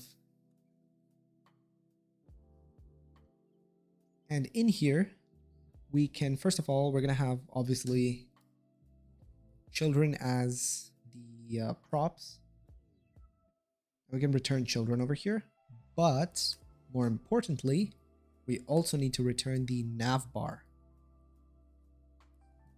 This is going to help us like avoid a lot of rewriting in every single page. And so, yeah. Let's go to index. And instead of doing all of this, instead of writing navbar and footer every single time, what we could do is just save ourselves all this hassle. Remove this.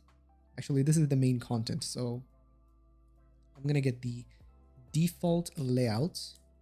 And in here, I'm going to have guilds list. So now if I refresh it, you can see that it works fine. There's a navbar, there's a footer. But we did not have to like, we did not have to write the whole thing. We don't even have to use footer and navbar here. So this is good. This is good. I think we can also fix the styling over here and use the main tags. Do we have container? Will this work the way I'm expecting it to work? No, it's not working like that. Have you read Airbnb JS style guide? No, I've heard a lot about it, but I've never used it. I've never read it either. I've heard a lot about it though. I'll definitely read it and see what it is. Is there a reason you're not using TypeScript? Sorry if I'm asking too many questions. No, man, you're good. The reason why I'm not using TypeScript is, again, I want to keep this as beginner friendly as possible to everybody who already watches my channel. Most of the people who watch my channel still use JavaScript for most of their projects. So I thought maybe, using JSX would be like a gradual introduction to the way things work, and then maybe JavaScript for the next project. Oh, sorry, maybe TypeScript for the next project. So yeah, it's a slow transition, but I'm trying not to like overwhelm people because all these technologies are probably already new to you guys. So yeah. Is there any way to make my Discord bot stay up 24/7 even if my computer is closed for free?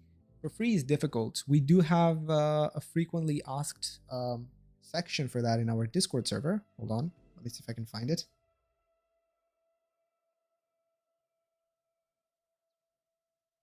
So Kevin actually wrote a really good, yeah, this one, reliable free hosting. It's a really good post.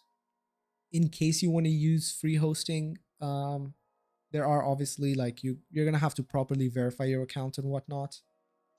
But generally, free hosting is not recommended when it comes to bots unless it's from a very reputable source, because most free hosting companies or they usually don't operate legally. So yeah, I keep that in mind. You know what? I think I'm gonna put the navbar padding. Can I hold on? The container already has this stuff. Let's see if I can add some padding.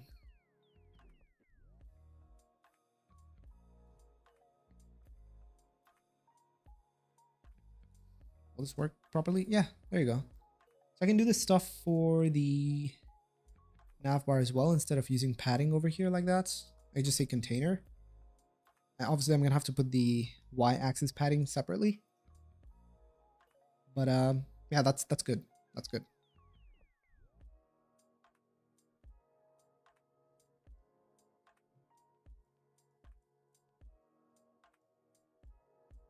I'm actually pretty happy with the way the React router DOM now works. I remember back when you had to define routes manually. I think you can still do that, but you had to define routes and then be like, oh, that's where the target is.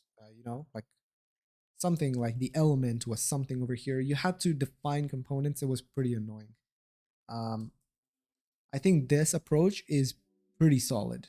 I appreciate this. It definitely makes the transition from Next.js to Vite a lot less weird. I think we're gonna get to we can just delete this. That was just for testing. But now we can get started with the guilds list. So our guilds list is gonna be interesting. We're gonna import the data from data like that. Actually, I think we can just destructure servers. I should be calling this guilds. That's guilds as well. What the hell is going on here?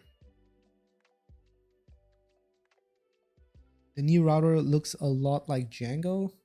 I'll be honest, I've never used Django before. So I would not know how it looks. What is going on here? Why is this not working? Am I in the about? I'm not.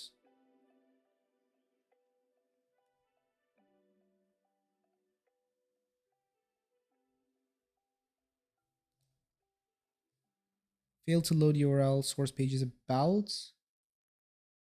Oh, okay, I see. I was supposed to. It's because of this. God, this is why you use TypeScript. But no, I had to use JavaScript. Okay, there you go. We're back to normal. Why no TanStack router? I've never used it. I'll be honest. Let me take a look at how it works.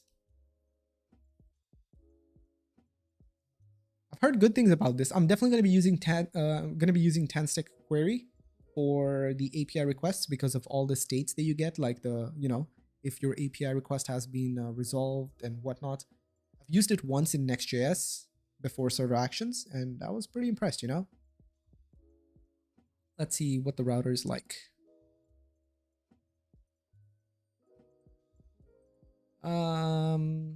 Okay.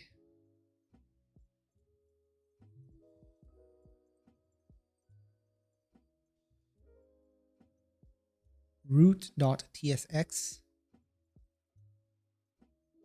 Oh, so you don't even have to. Wow. Okay, so you don't even have to create all those routes manually. That is interesting.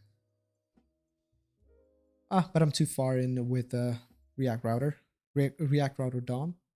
So yeah. Anyway,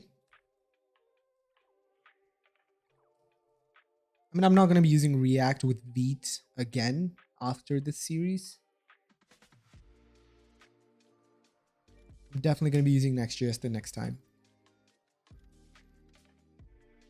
So guilds.map guilds, and let's should we let Copilot to do its thing? Okay, I guess we'll let it do its thing.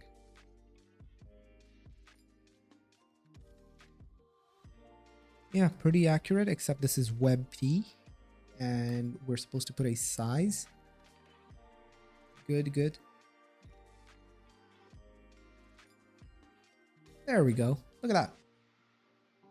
But I do want to change the design There's, I want to put it like the Mi6 design. So let's try to do that.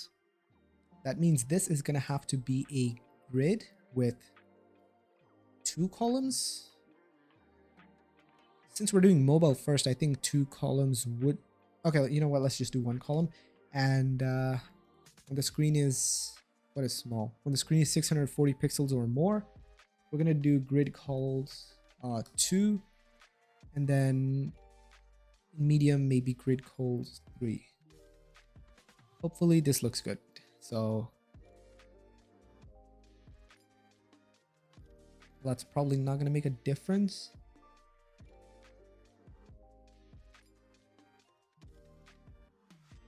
So each link is going to have a flex. Yeah, that's kind of the design I'm going off of MyJack. It does look very similar to the Mi6 design, so that's kind of why I'm going for it. Border gray 200. Can I maybe do lighter opacity? Yeah, I think that looks good. And when you hover, border gray 200, maybe around 50. The transition would be nice here. Yeah, that looks clean. What extension are you using to see the CSS outcome of the Tailwind code? There is a Tailwind IntelliSense extension. Yeah, Tailwind CSS IntelliSense. It's pretty good, actually. So you get these, well, I don't know what you call them. Autocomplete, yeah. You get autocomplete. It's pretty good. And you also get this IntelliSense, like, you know, the color. So, pretty good. Okay, let's make this bigger. Oh, this is where the small breakpoint is. That might be a little rough. Do we have any more breakpoints? No, we don't. You know what? Okay, that's not that big of a deal. First of all, flex call. Oh, okay, my bad. This is supposed to be H3.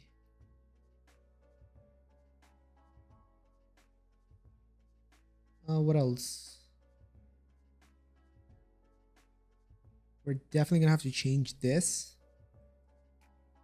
I think I want the images to be a little like here, or is it just the same? Yeah, like that. And then I want this to be in the center, and we're gonna have like a little banner that is also gonna be this image, but blurry and a little like darker. And this is gonna be the center. So let's see how we can do that. First of all, since we're doing flex call, since we're using flexbox, we can do justify center and item center. That should bring it to the middle. I am gonna also add another image here, although this one is gonna be hidden. I mean, technically for accessibility, it's gonna be hidden. I think we need, what is it? We need relative over here, position relative, and we need position absolute for this. And we need inset 0 and width full. Yeah, that looks, I mean, it works, but we also need to hide overflow over here. And we need to make sure this is not that high up. Yeah, like that. So we're gonna do backdrop blur, maybe large. Is that too much? No, wait, that's not actually. What is the other blur thingy? Yeah, like that. And the opacity can be 40. No. 30 maybe. Okay, so I don't want the height to be full. I want the height to be, let's see. Is there an easy way to do half? No, I don't think so.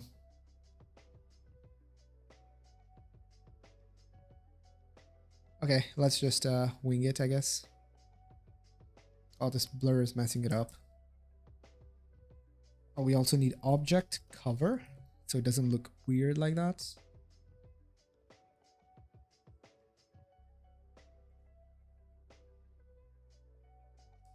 Is this okay? I guess I can reduce the opacity. Actually, instead of opacity, I think brightness is more ideal, right?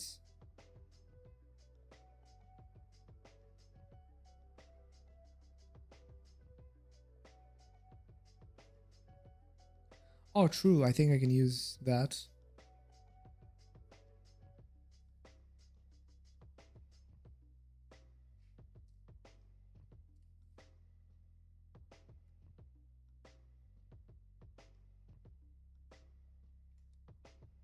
Yeah, it is half.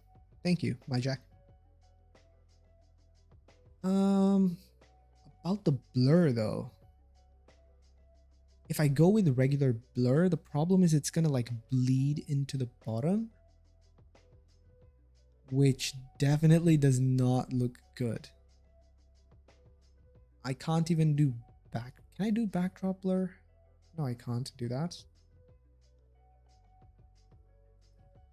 Or should you just make it blur small? And that looks a little better, I guess.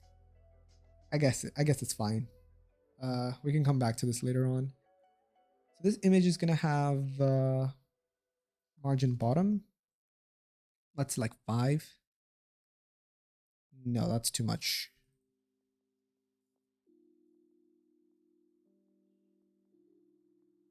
So first of all, we also need this is too big. But we can fix this later on. We can add more breakpoints. What if I hide the overflow on the image? That's a good point. Oh, because we have a height, we can hide the overflow on the image, right? Overflow hidden. Oh,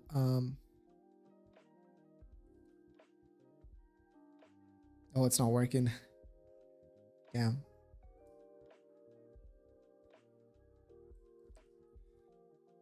I guess it's okay, to be honest. Wait, without the blur, how does it look?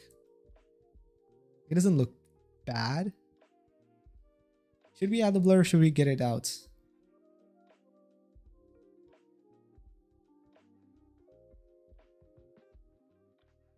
So anyway, we definitely need some gap here.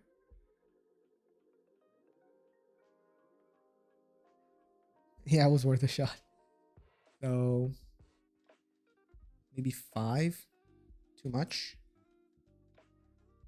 Yeah, 3 seems ideal. So in the data,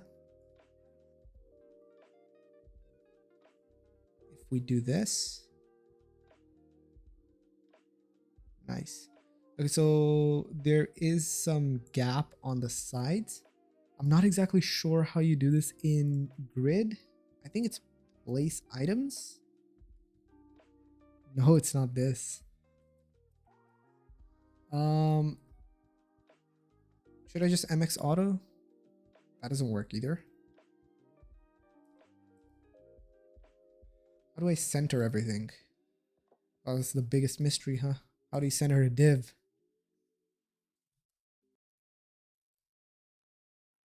Wait, what? Yeah, I tried MX auto. It's a little weird. Kind of forces me to use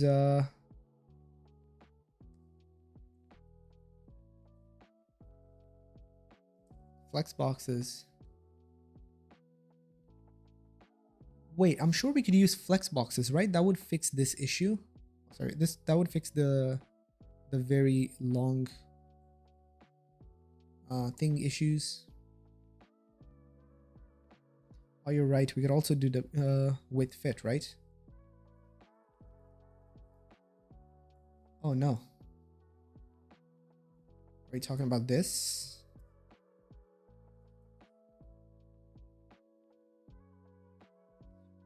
What's going on?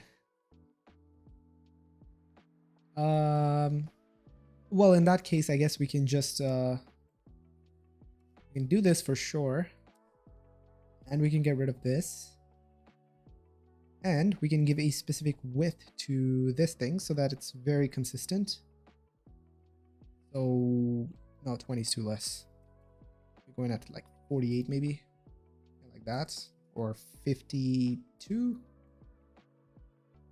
Is that okay?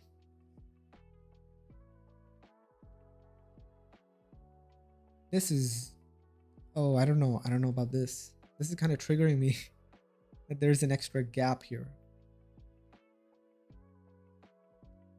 Should we just go with flex boxes?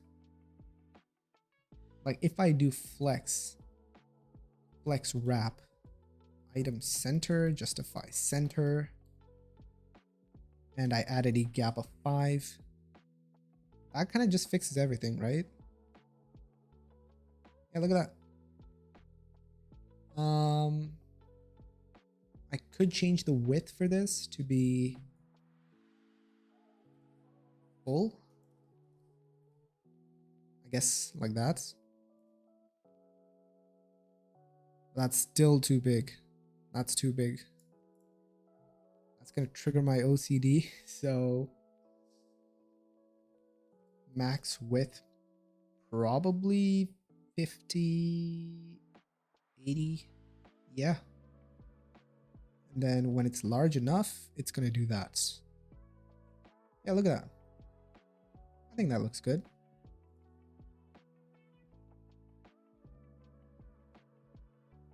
Wait, is this not centered? Oh, okay, it's because of the whole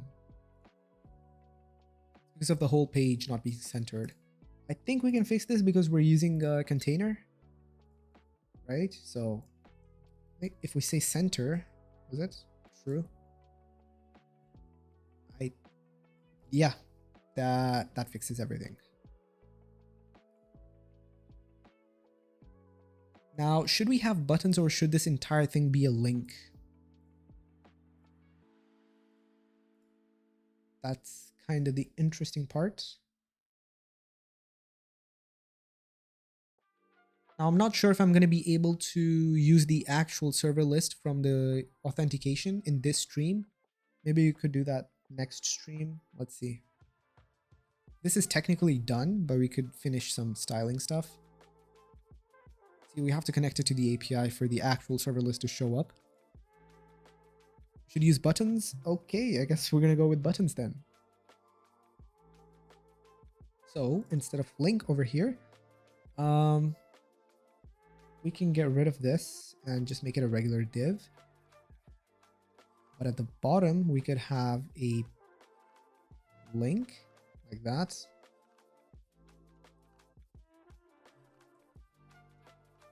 What should the button even say? What, configure?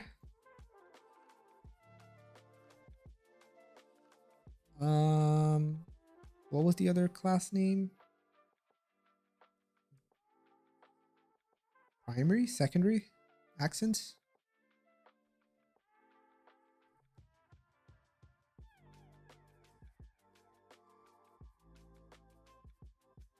Configure or manage.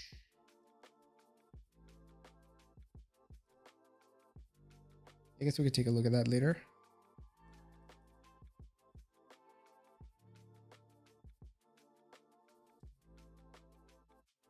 I do want to do one thing. For the whole layouts, I'm sure I could wrap this in a div and say anti-aliased. Yeah, the text definitely looks a lot smoother like this.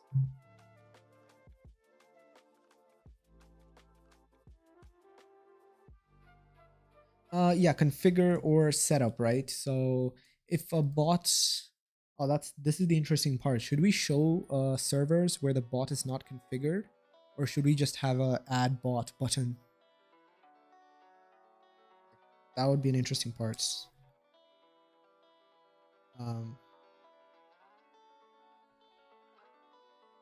Wait, what the? Why did I add margin left here?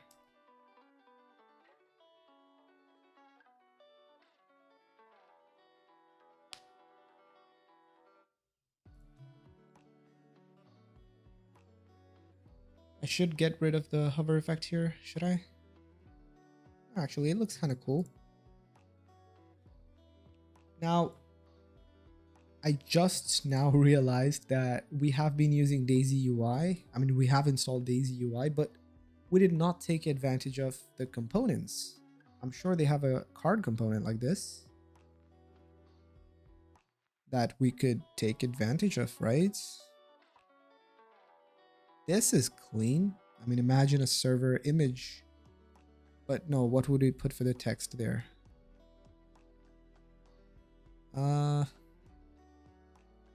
It's pretty clean though. It's pretty clean. I think for now, this is fine, to be honest.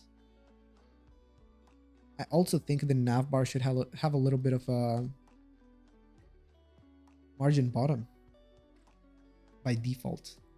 5 perhaps. Oh yes, add the server description. What do you mean server description? What would be the server description? Because it would be pretty inconsistent if some servers have a description, some don't. I think I should also make this semi-bold.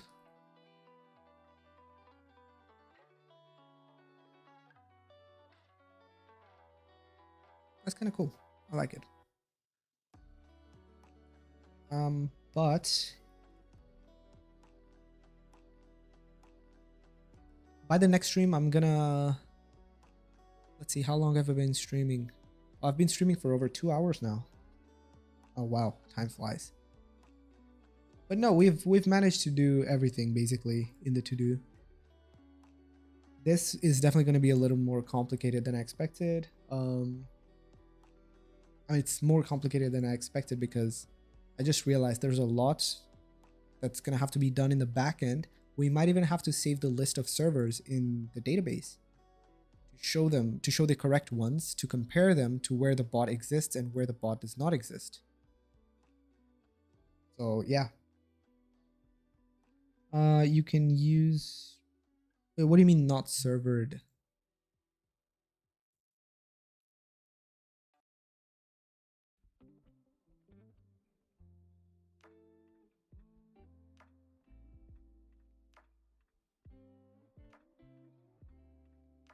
Show server, it's in above, then server if it's not. If you can. I'm sure it is possible somehow because I think Me6 does that as well, where you have the servers that the bot is in at the top, and then there's an option to go and configure the bot, and then there's the rest of the server list in which you're in where the bot is not invited, and it tells you to add the server to the bot, like the button says add the bot. Yeah, the footer, I'm gonna fix this. I'm not exactly sure. I kind of forgot how that thing was done. There's a way you can make the footer always stay at the bottom. Alright, good night, Revive. See you around. I'm gonna check my GitHub repo. I think I did this one time. And then I'll implement it over here. I think I even did it in the Under Control website, right? Oh yeah, I did it there. Hold on, I'll check that GitHub repo.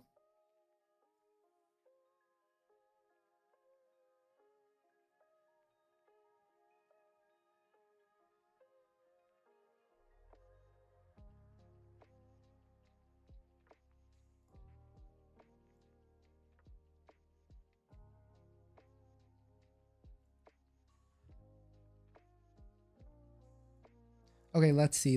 I'm definitely gonna have to change this to be a div. Then this is gonna have the class name of relative, flex, min height screen, and also flex column.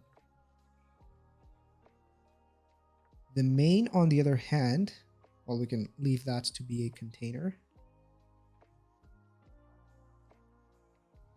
is gonna have flex 1 and flex grow. Oh, there you go. Look. Yeah, the footer is always at the bottom. I'm definitely going to have some padding at the top and bottom, just so it does not look weird. So I guess there. Is 10 too much? It's probably a little too much. Yeah, I think that's fine. You know, at the bottom you might have some terms and conditions and stuff. So like that.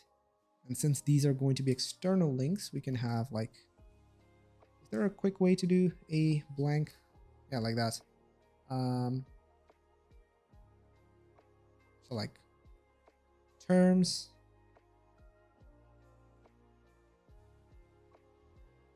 And probably privacy policy.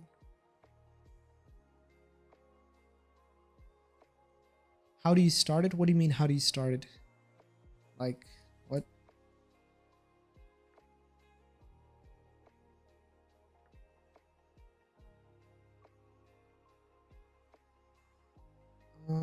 Justify center.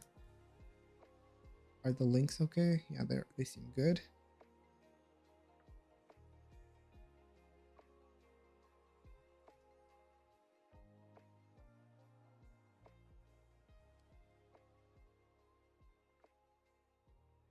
Cool. This could have a margin bottom of like 5, or is that too much? That's probably too much. 3, and this gap could be like 2 or 3. Maybe add a line or something for the nav bar to make it look better. Sure, I guess I could do that. Let's see how it looks, right? Say border bottom. Oh, that's probably too much, right?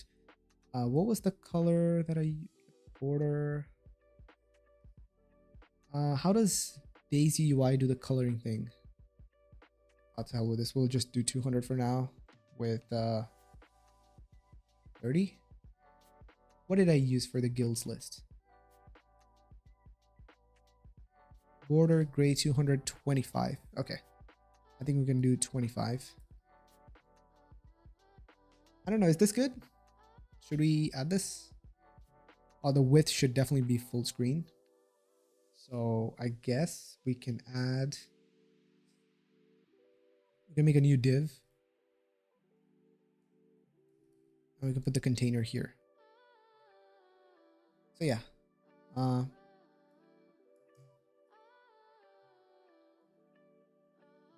I think that looks good. Also, just as a better representation, say under control, and this is my development server. So under control development. Okay, this is interesting. There we go. Thank God we did this. We should definitely get that fixed. Will the rebroadcast be available? Yes, it is going to be available in the live section. So this should be text center. Also, the height of this thing should be, okay. Should I just make this one line?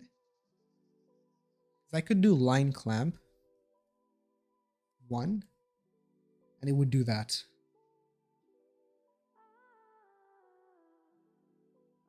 Although I'm not sure if it's gonna look good. I should add a horizontal rule, even in the nav bar.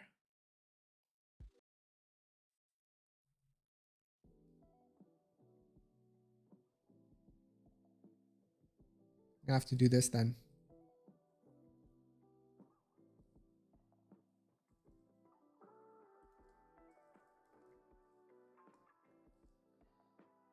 Oh boy, that's a lot.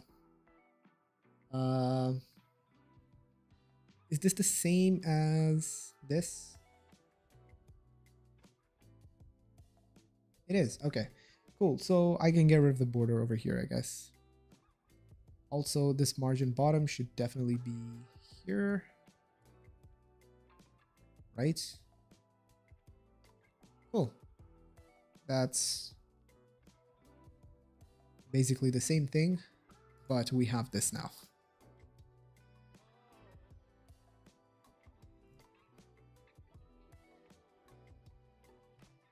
Is there anything else for this stream?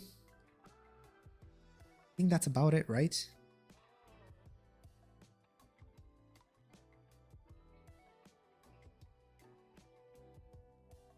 Let's try to...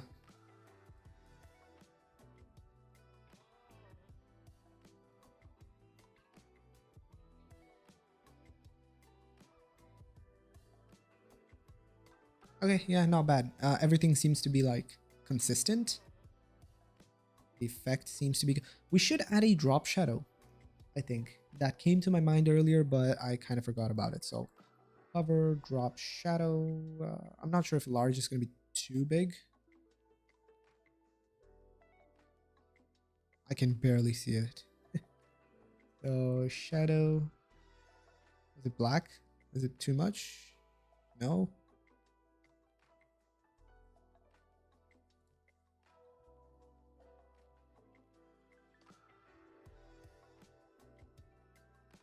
Okay, I'm barely seeing a shadow.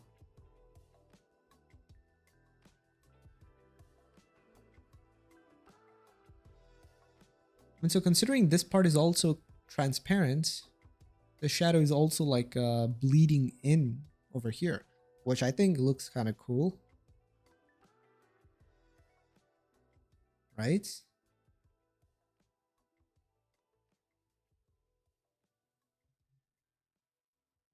Oh yeah, we could also add the little nav bar up here actually before we end the stream. So in our nav bar, I think that thing is called a dialogue.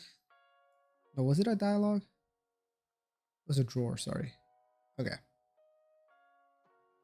So do we have navbar item? And I believe when you make it small, it becomes this, right? Wow, this thing lags.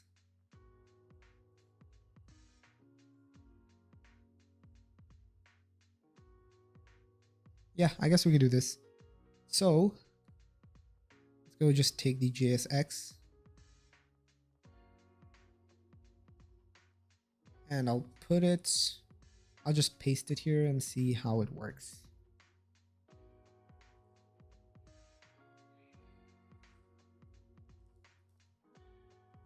Why is the image only half the background and not even under the button?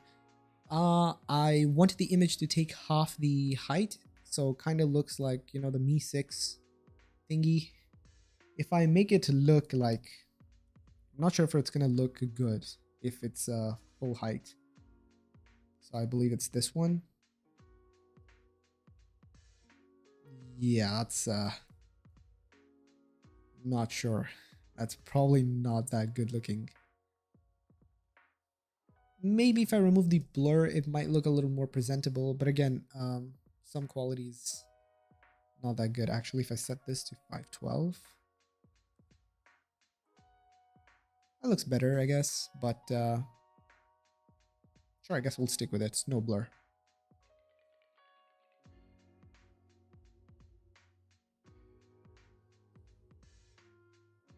Okay, the nav bar. Yeah, I kind of forgot about it. So we have this. Wow, okay. We're definitely gonna have to set this to be like 10 or 20. Yeah, good.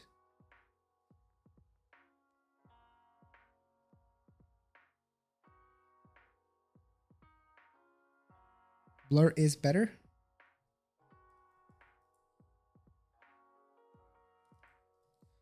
Like that. Or I guess I'll leave it in. We can change this to like 256 actually, make it a little more faster.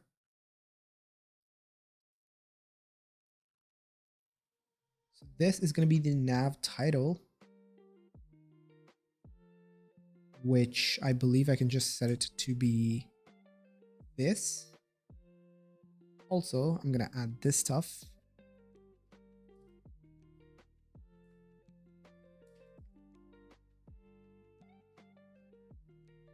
So technically on mobile, we're going to have sidebar item 1, sidebar item 2. The content, page content, I don't really think I'm a fan of that. Oh, we're gonna have to remove this because the navbar has like its own little theme.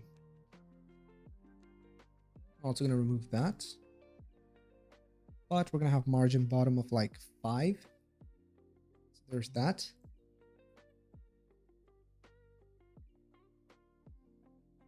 What am I using for the CSS? I'm using Tailwind CSS, and for the component stuff, like the buttons and this dialog or the drawer, sorry, I'm using Daisy UI. So let's see, I'm a little confused. We have this stuff, and then we also have the sidebar content. Oh, I'm guessing this is for, whoops, I can leave the comment in there then. So I'm guessing this is for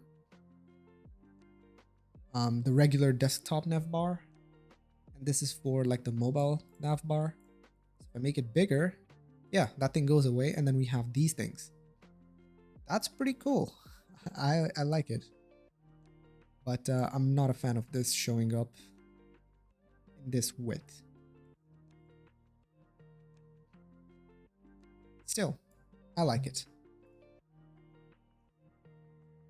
So I believe we can, let's see if we can fix that. Where is the thing? This one, okay, large hidden. So wherever we have large breakpoints, I believe we can change up stuff. Oh, it's just 2 places. Okay, I guess we're gonna do small.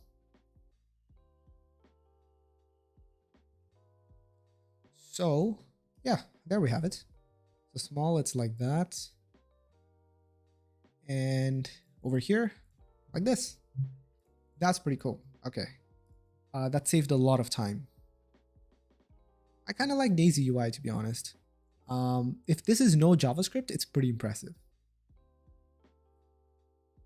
ShadCN, again, it's the same thing. ShadCN is, first of all, I don't think beginners are going to find it very comfortable, because it's like you have to import a lot of stuff. You have to nest a lot of components for complex layouts. And the thing about Daisy UI is like, it's like you're just using class names. It's like Bootstrap. So you're kind of, it's convenient, you know? I think the navbar is for mobile only. Yeah, this sidebar thingy is mobile only. And when you make it like this, it's desktop as well. So yeah.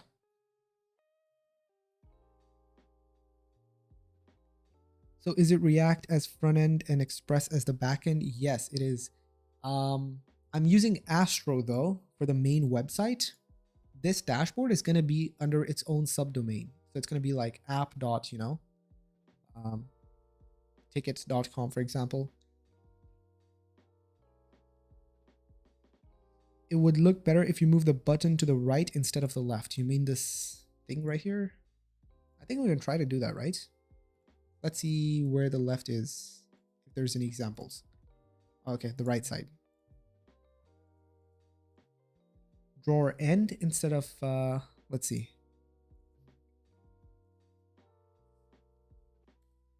First of all, let's get this to, whoa.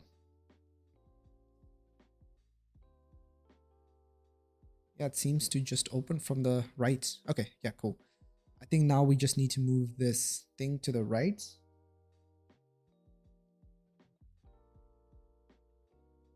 Which should be simple, right?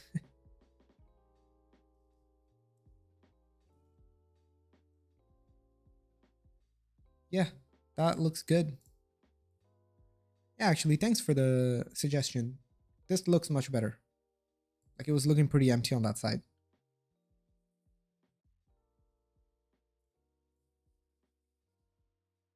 So is this better? Not the menu, just the button, but it would look weird if you click the button from this side and the menu opened from the right, left side, sorry. It would look kind of weird, don't you think? I kind of prefer this, to be honest. So yeah, first impressions of Daisy UI, man, pretty good. a lot of components. We have this.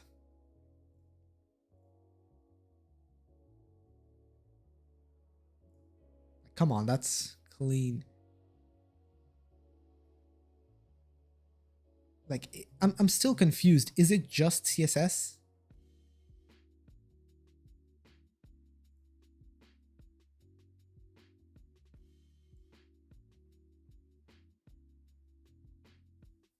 Because if it's just CSS, it's definitely faster and more convenient than ShadCN. I think so.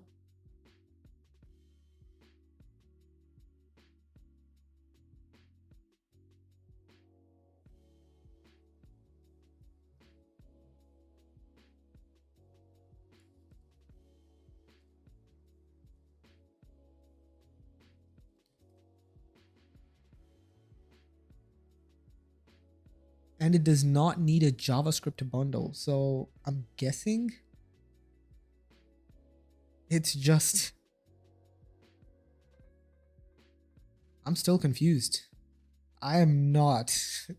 I'm not using the Google AI thingy. If you guys have been keeping up. Yeah, modals are now pure HTML, but isn't it like isn't it super, like, I wouldn't say limited, but only some browsers have that, right? I think, I'm not sure if Safari has support for that yet. I know Chrome for a fact has it. It's like one of the first ones to always have it, if not the first. So quick question, does Daisy UI layout get fetched externally, or is it a blueprint with pre-made Tailwind CSS that makes layout editable too? What do you mean, does Daisy UI layout get fetched? Like, do you mean like there's an extra request that is being sent externally? If that's what you're saying, no, because we had to install Daisy UI. You can see that we're importing it in the plugins area, which is pretty convenient. So yeah, modal are now pure HTML. All browsers are supported. What was the component name? Dialog? Yeah, dialog box, right?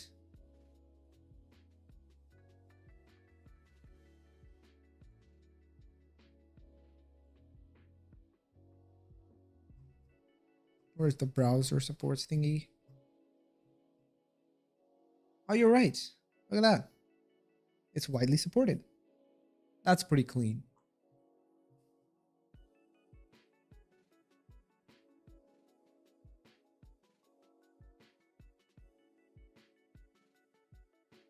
Wait, was it dialog or was it modal? Oh, okay, no, it is dialog. Okay. It is dialog. That's cool. So yeah, I guess that is it for the stream today. It is 2.5 hours long, I guess. 2 hours, 36 minutes. So yeah, we did definitely cover everything that we had to cover today. I think in the next stream, we're going to connect our API, or first we're going to be fetching the servers whenever a person authenticates. We're going to be fetching their server list, and then we're going to be connecting the dashboard to the API. This global error handler, I think it's pretty simple. So I'm going to add a few more things for the next stream. So yeah, if you guys have any questions, by the way, I'm around just for the next few minutes, and then I'm going to end the stream. So thank you guys for joining in, by the way. When is the next stream? I'm hoping to start streaming on Saturdays instead of Sundays. Today, I mean, I had to stream on a Sunday like today because yesterday it was already pretty late when I ran the poll. If you guys are in the Discord, that is. So in the polls, you can see that most people basically prefer Saturday. So yeah, I'm gonna try to do every Saturday. I'm gonna try to stream every Saturday, but obviously, it's not going to be possible to do this every week because sometimes there's Sometimes I have to go out. But yeah. When will be the next live? So yeah, if that's all, I'm gonna end the stream. It was really fun today. Thank you guys for coming out. I think we have almost the same like views in total as the last time, which is pretty crazy. Yeah, thank you guys for joining in. I'm gonna end the stream. See you guys next week. Hopefully I'm gonna push out a video this week if I can, but that all depends on my university.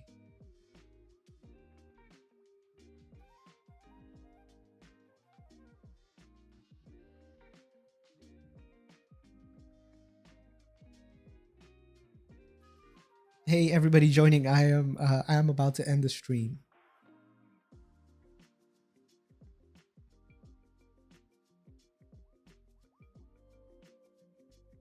Okay, see you around. See you next week. Have a good one.